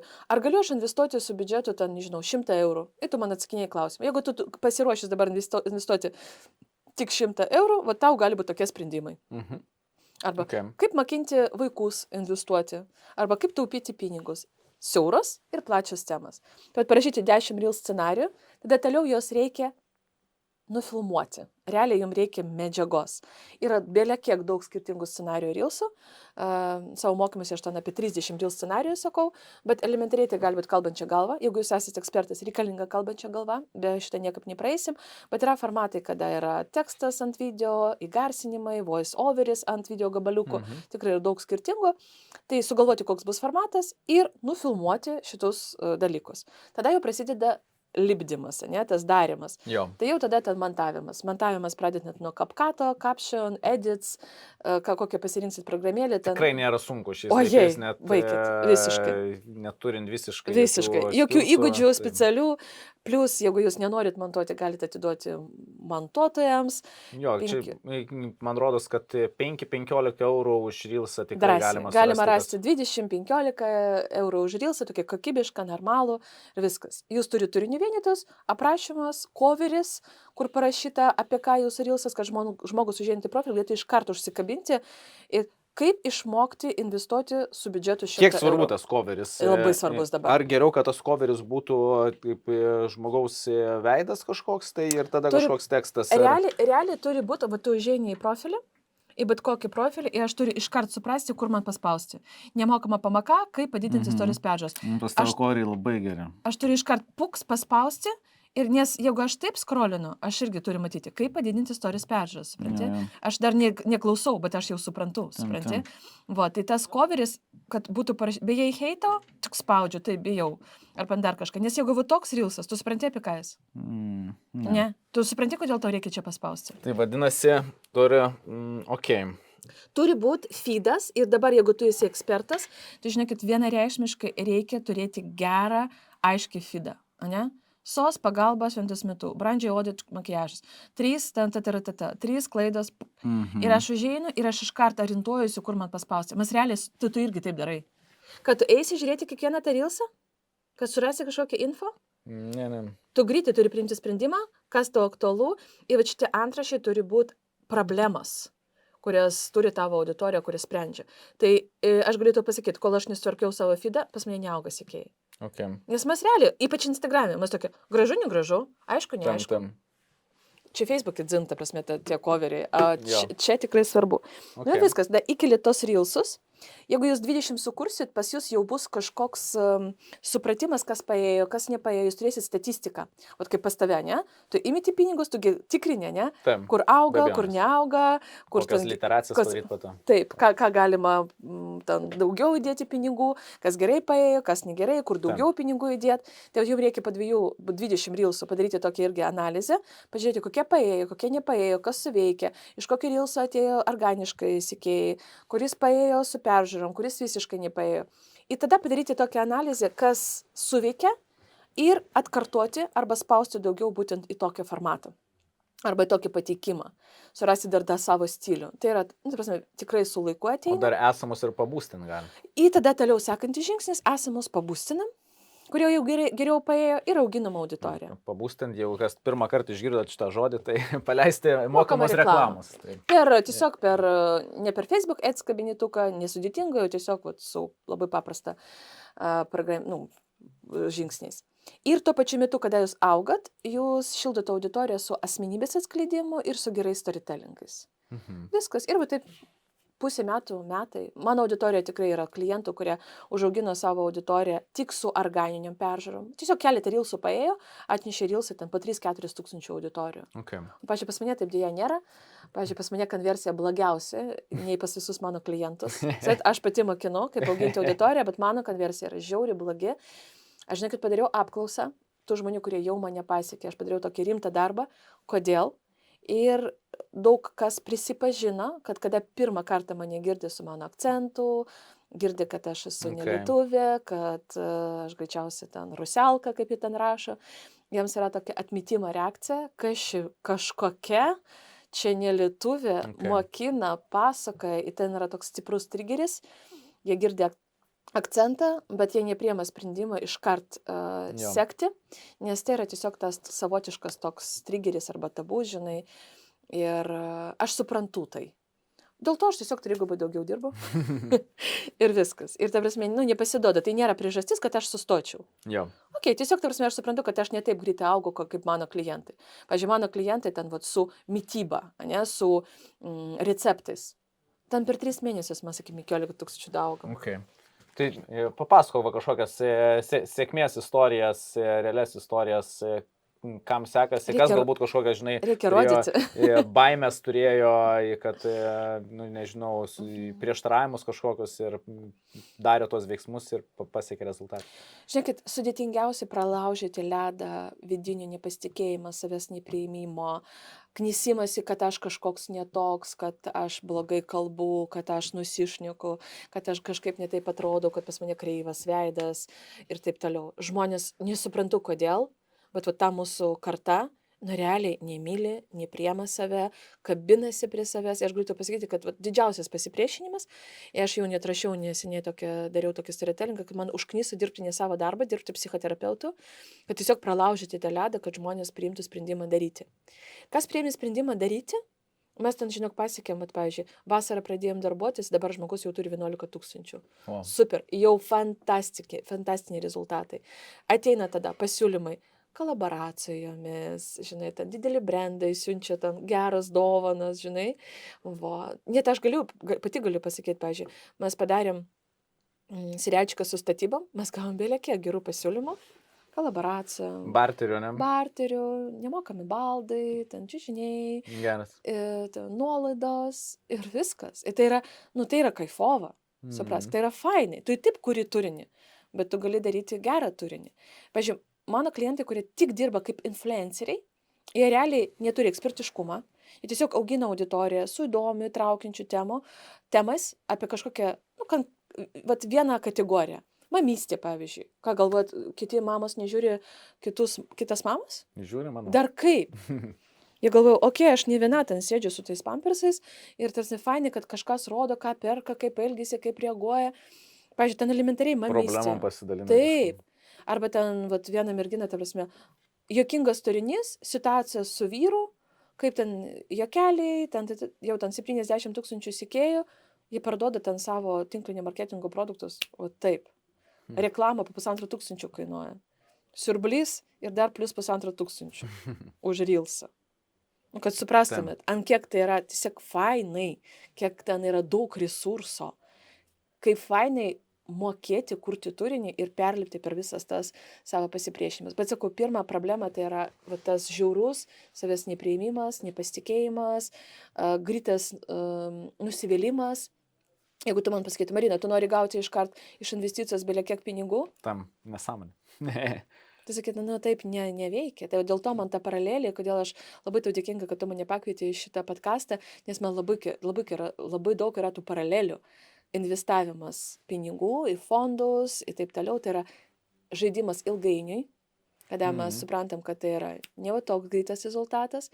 Ir tai yra rizika ir nuolatinis toks stabilus darbas. O tai klausyk, ar turi kažkokius padarius galbūt mokymus, tarkim, kažkas žiūrės, tai, sakai, konsultacijų tenais reikia luktelti, o kažkas, sako, aš noriu, pasižiūrėsiu šiek tiek Reelsų, gausiu kažkokio nemokamų patarimo, pasiryžius noriu imti čia ir dabar. Turi kažką sufilmavus padarius kažkokios? Taip, yra fainas kursas Reels, kurie parduoda.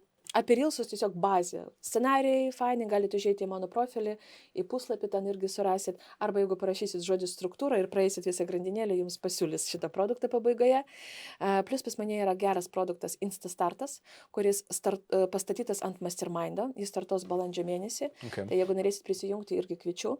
Ten ne tik pamokas, ne tik paklausyti, nes aš netikiu, kad paklausant galima visą tai pritaikyti. Ja. Mes ten kaip Mastermind pagrindu darbuojamės. Yra 7 susitikimai ir mes nuo susitikimo į susitikimą paimam vieną temą, įgyvendinam. Aš patikrinu, kaip padarėt, atsiskaitėt. Nusimulinti ten galima tiesiog nevaišyti į susitikimus ir prašykti savo pinigus už mokymus. O taip anksčiau ir vėliau jūs vis tiek nors kažką padarysit. Tai mano tokia fantastinė, mylimiausia programa, kur mes realiai darom. Okay. Plius komandinis darbas, mes tikrinam vieną kitą, laikinam, pažiūrim, duodam grįžtamą ryšį. Ir ten toks įmestas į katilą, į tokia, žinai, kaip, nežinau, tokia dirbtuvės. Jo, kad darai, nenori darai. O klausyk, aš tokį dar turiu klausimą. Tarkim, aš turiu socialinių tinklų žmogų, kuris rūpinasi socialiniais tinklais. Įmanoma turėti rezultatus, jeigu, nežinau, aš padarysiu karts nuo karto kažkokius storius, bet ateis mano socialinių tinklų žmogus su kažkokiais scenarijais, mes susifilmuosim, pasirosim kažkokį tinklelį. Dirbi taip su žmonėm, turi tokių sėkmės istorijų, ar privalau aš pats viską imti, filmuotis, daryti, jį sugalvoti? Kaip yra? Afigenas klausimas, ačiū tau labai, realiai. Pasakysiu, kodėl fainas klausimas, nes yra toks lūkestis, kad aš nenoriu įsigilinti, aš nenoriu nieko daryti ir pasamdo socialinių tinklų administratorius tokį lūkestį, kad jis viskas padarys. Bet tada pagalvokit, tas žmogus, ne jūs, jis nežino tavo žinių apie investavimą, jis neturi tokią patirtį, jis nežino, ką tu jauti, ką tu išgyveni ir tai galima padaryti sėkmingai tik tuo atveju, kada jūs dirbat kaip partneriai, žinai, tokiam tandeme, kada jis techniškai tau sufilmuoja, pavyzdžiui, sudeda stories, padeda tau apiforminti, padaro tinklelį, coverius padaro, aprašymą padeda tau padaryti, bet jūs nuolat dirbat, pavyzdžiui, aš irgi turiu socialinį tinklą administratorių, aš turiu montuotoją, bet tu niekada nesuprasi, kad kažkas man veda sos tinklus. Teisingai? Nes aš labai viską pati generuoju. Aš pasidėliuosi, šiandien pas mane tokia diena, dabar eisiu į podcastą, aš galiu išsiųsti informaciją, tas žmogus man apiformina, sudės subtitrus, bet vis tiek generatorius arba kūrėjas esu aš. Čia žinai kaip, ar galima negyvenant su vyru vienam bute, sukurti stabilius santykius, ne? Gerus santykius. Dar vaiką nuėjo pagimdyti, su juo nemiegojęs. Aš pilnai suprantu, apie ką tu kalbi, kai aš ilgą laiką darbavausi, kai tada pasakojau, vedžiau socialinius tinklus. Mano komandoje buvo Andrius, linkėjimai Andriui, jeigu jisai žiūrės podcastą, tai mes taip su juo buvom susidirbę, kad jisai komunikavo taip, kaip aš, kalbėjo taip, kaip aš, prasme, buvo visiškai viens prie vieno, nes mes labai daug laiko praleidom su bendra komunikacija. Tada buvo įmanoma. Taip. Tiesiog jūs gal savaitinius susitikimus darot, klausyk, ką šiandien, ką pas tave savaitė, kokie savaitės planai, kokie įvykiai, apie ką turim pakomunikuoti, ką turim parduoti. Jūs sudėliojat, pavyzdžiui, savaitės, galima keletą savaičių planą, bet tikrai ne 3 mėnesiai į priekį. Tai yra visiškai neįmanoma. Pasaulis labai keičiasi. Labai greitai viskas keičiasi. Ir turinys turi būti toks čia ir dabar. Pavyzdžiui, maksimum, ką galite daryti, jūs galite įkelti šiandien tas, kas su jumis įvyko rytoj. Kas ir iš tikrųjų rekomenduoju daryti, nekurti čia ir dabar momente, o truputuką prifilmuoti ir po to iš to, kas įvyko, rytoj padaryti turinio vienetą. Bet jūs turi būti nuolatiniam tokiam komunikacijai, brainstormė. Tu, pavyzdžiui, nufilmavai kalbančią galvą, išsiuntei, tas žmogus greitai apidirbo, truputį ar sudėjai papildomai, tu nufilmavai reelsą, jis tau sumontavo, tu patvirtinai tekstą, kad tai būtų tavo kalba parašyta. Tai socialinių tinklų administratorius labiau toks techninis žmogus, kuris perima tą tokią darbą, kurie užima tikrai laiko. Sutaupo laiko, bet tu esi pagrindinis generatorius. Ką dar fainai turėti, ką daug mano klientai kaip dirba, jie turi strategą, pavyzdžiui, tai dažniausiai būnu aš, arba ten aš mentorystė dirbu, arba mes ten susitinkam strateginį sesiją, aš sudėlioju tokią mindkartą, apie ką reikia komunikuoti, kokios siužetinės linijos, kaip atskleidžiam ekspertiškumą, kokias fiškės filmuojant reelsus naudojam, kaip atsiskleidžiam kaip žmogus, kokios palydinėjam serialčiukus, ką iš vis darom, koks vizualas. Aš sudėlioju tokį bendrą planą ir tada šitą planą jau su socialinių tinklų administratorium šitas žmogus įgyvendina. Nes dažniausiai socialinių tinklų administratoriai, jie nėra marketingistai, jie nemąsto strategiškai, jie patys dažniausiai neveda savo soc tinklus ir nesupranta visas tos logikos, jie tiesiog yra, dažniausiai vykdytojai, kurie neturi patirties marketinge. Jie nesupranta, kaip viskas tai veikia. Tai geriausia gal mano tokia vizija, paimti marketingistą, kuris padės sudėlioti visą tai, į tiesiog vykdytoją, bet vis tiek visada jūs liekat tame, jūs pasiryžta darbuotis. Kiek svarbu temos aktualumas, kažkokie kasdieniai dalykai, kas vyksta pasaulyje ar Lietuvoje? Galima to kažkiek naudotis ar vis tiek eiti savo kažkokį? Galima. Viskas, kas pritraukia dėmesį bendrai visuomeniai, nuo to galima atsispirti, tai galima nuomonės komentuoti. Reiškimas kažkoks Taip, komentuoti. Taip. Nes čia kaip yra tas net memas jau dabar, kažkas įkelia kokį nors ir komentarą, aš būnu pasižiūrėjau, reikia paklausti Stano, nes Stano visur turi kiekviename. Stano mano apie tai. Gerai. Matai, tai veikia. Atsitinka, tai veikia. Tai kažkokią emociją sukelia, ne? Tai viskas, kas sukelia emociją, tikrai fainai. Man labai patinka, kaip komunikuoja Fantazijos LT. Oi, nuostabiai. Ir ką jie daro? Jie įvyksta kažkas, aplidėjo kelias, ten kamštis prie Gariūnų. Ir ten atsiranda jų turinį vienetas, kad kažkas ten mylisi mašinai ir dėl to kamštis. Žinai, jie visus infoįvykius, kažkokius svarbius, tokius gerus išnaudoja savo komunikacijai ir tai veikia. Tai gražu žiūrėti. Na ir pabaigai turėsiu dar tau vieną klausimėlį. Tam, kad žmogus pasitikrintų, jis čia kažką gerai daro su savo Instagramo profiliu ar ne, kokį vieną dalyką tu įėjus į žmogaus profilį arba bet kokį profilį pastebi ir kokį vieną dalyką žmogus galėtų padaryti savo profilėje, kad jo komunikacija atrodytų geriau. Tai eini ir, o blemba, šitas labai gerai, arba eini užeini į profilį ir galvoji, blemba, noriu išeiti iš šito profilio. Tai koks vienas dalykas turėtų būti, kad tu norėtum grįžti į tą profilį? Davai tavo pažiūrim. Davai. Gerai. Davai pažiūrim tavo ir toks jau aš tikrai ne. Kad labai neteistum, aš daug neskiriu laiko Instagramui šiuo metu. Aš to pasakysiu, pirmas Instagram'e, ne Facebook'e. Pirmas, kas Instagram'e tikrai svarbu, žiūrėk, aš dabar užėjau, Jo. kaip aš ilgios. Aš darau 1, 2, 3, stinki, tu taip darai? Jo. Jo. Ir ką mes čia pagaunam, ar mums aišku iš antraščių, kur paspausti? Sutinki? Jo. Kai kur aišku, kai kur ne. Neaišku. Nu, tu pats įvertini, ne? Pavyzdžiui, visi žinojo, pavyzdžiui, supratau. Mano akis ne visur užsikabino, kodėl man verta paspausti, žinai? Jeigu, pavyzdžiui, būtų parašyta, kaip investuoti su 100 eurų. Neverta investuoti į nekilnojamą turtą. Tuo prasme neverta. Spaudžia, žinai? Tam. Arba ten. Tai žodžiu, jeigu pas tai atsirastų antraščiai, į tas tvarka feed'e, man būtų greičiau susirintuoti ir suprasti, kur man pasicikavinti. Tam. Nes aš greičiausiai cikavinsiu iš pradžių feed'e. Toliau, ką aš žiūriu ir ką aš vertinu, aš einu į šitą skiltelį Reelsų ir realiai aš einu žiūrėti Reels peržiūras. Ar tu tai darai? Jo, darau. Jo, darai. Darau. Mes taip darom, Tam. realiai. Mes taip darom ir mes tada ieškom, kokie Reelsai paėjo. Ir mums cikavo pažiūrėti, kodėl jie paėjo. Yra? Tam. Ir vertinam. Tam. Tai Tikrai nesinori spausti ant to, kur ten 1000. būtent. Tam. Nes tiesiog tu matai iš algoritmų, kad greičiau. Beje, jeigu jūs užslipėt savo Reels peržiūras, prašau, taip nedarykit. Nes tada automatiškai tu kažkas lipi, reiškia šūdas, aš automatiškai išeinu. Jeigu paslėpė laikų kiekį arba Reels peržiūras, viskas, man tai yra iškart išėjimas. Kažkas ne to. Na viskas, aš užeinu ir pasižiūriu, kur yra daugiausiai peržiūrų ir bandau suprasti, kodėl. Viskas. Čia yra antras dalykas. Trečias veiksmas, aš einu dar pasicikavinti istorijos. Ir pasižiūriu, kas ten žmogus šiandien parodė. Ir aš visada ieškau profilį. Pavyzdžiui, dabar aš ieškoju minikiuristės, nes aš neturiu nagų. Ir mano tokie pat veiksmai. Užeinu, darbai, aš einu žiūrėti, kur žmogus kalba. Nes man su ta žiūrkiai sėdėti 3 valandas ar ten 2. Ir aš noriu suprasti, kaip jie kalba. Jeigu aš matau, kad feed'e nėra realiai kalbančios galvos, skip. Okay. Tai mano būtų rekomendacijos feed'ą apsitvarkyti. Su peržiūrom jūs nieko nepadarysit, bet tiesiog mes taip žiūrim. Tam. Tada, kad stories būtų kažkas aktualaus arba kad ten būtų storytellingas, nes būtent stories jau įtraukia.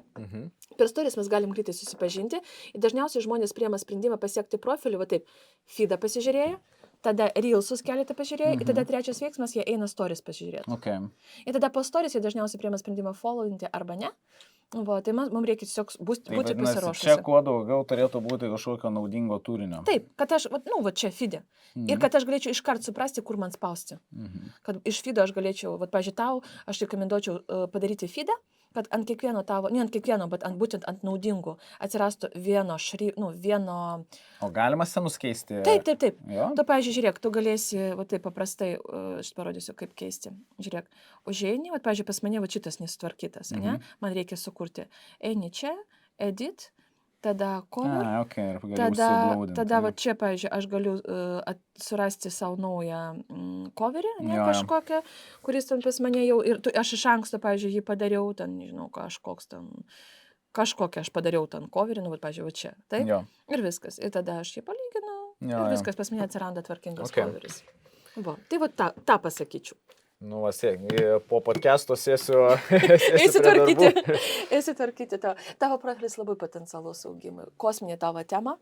Aš realiai paimčiau pas tai ir aparatūrą, viską užbombinčiau 20 fainų Reelsų ant dažniausiai užduodamų klausimų, debiliškų dažniausiai klausimų, trigerinių klausimų.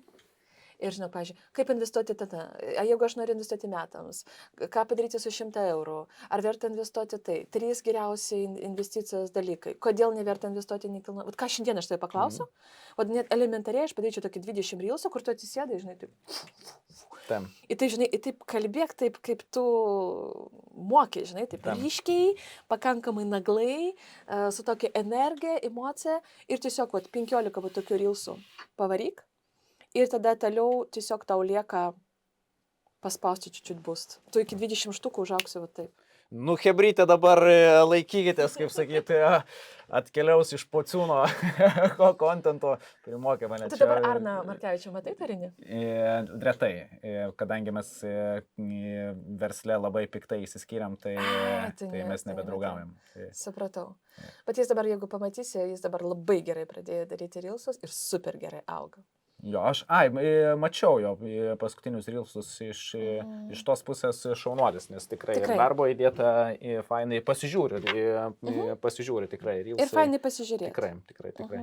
Tai, mėly mano, tai su Marina linkim jums keletas dalykų. Tai reziumuojant visą šitą podcastą, tai ką tikiuosi pavyko iškomunikuoti, kad šiais laikais investavimas jums gali sukurti pasyvias pajamas, gali atnešti kapitalą, bet reikia kažkaip tą kapitalą iš pat pradžių susikrauti, reikia uždirbti tus pinigus. Ir socialiniai tinklai, nepakanka būti labai gerų ekspertų, kad turėtum eilę klientų, reikia kažkaip būti matomų ir socialiniai tinklai gali būti puikus turtas, ilgalaikis turtas, kurį galima išnaudoti pinigams uždirbti, kaip jau pinigus uždirbsit, nepamirškit jų investuoti, nes aktyviai dirbti turbūt kiekvienas nenorėsim visą gyvenimą, tai investicijos gali jums atnešti pasyvias pajamas. Tai Marina, galbūt turi kažkokį palinkėjimą ar paskutinį žodį iš savo pusės?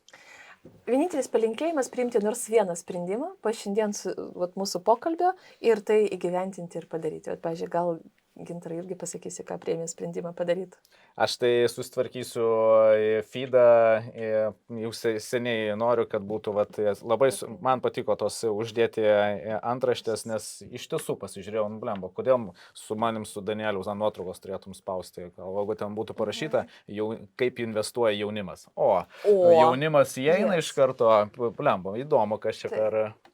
Aš irgi priėmu įsipareigojimą, aš pradėsiu investuoti ir ateisiu pas tave konsultaciją. Tai mes gal galim barteriu apsimanyti konsultacijom? Drąsiai, davai.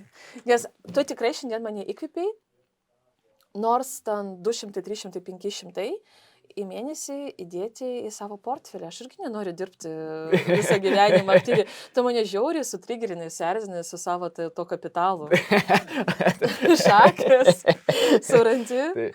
Tai mėly mano, kad tas kapitalas augtų, kaip aš mėgstu sakyti, geriausias laikas investuoti buvo vakar, kitas geriausias laikas šiandien. Imkitės kažkokių veiksmų ir sėkmės jums gyvenime. Pasimatom kitose laidose. Iki. Iki, ačiū ir dėmesį.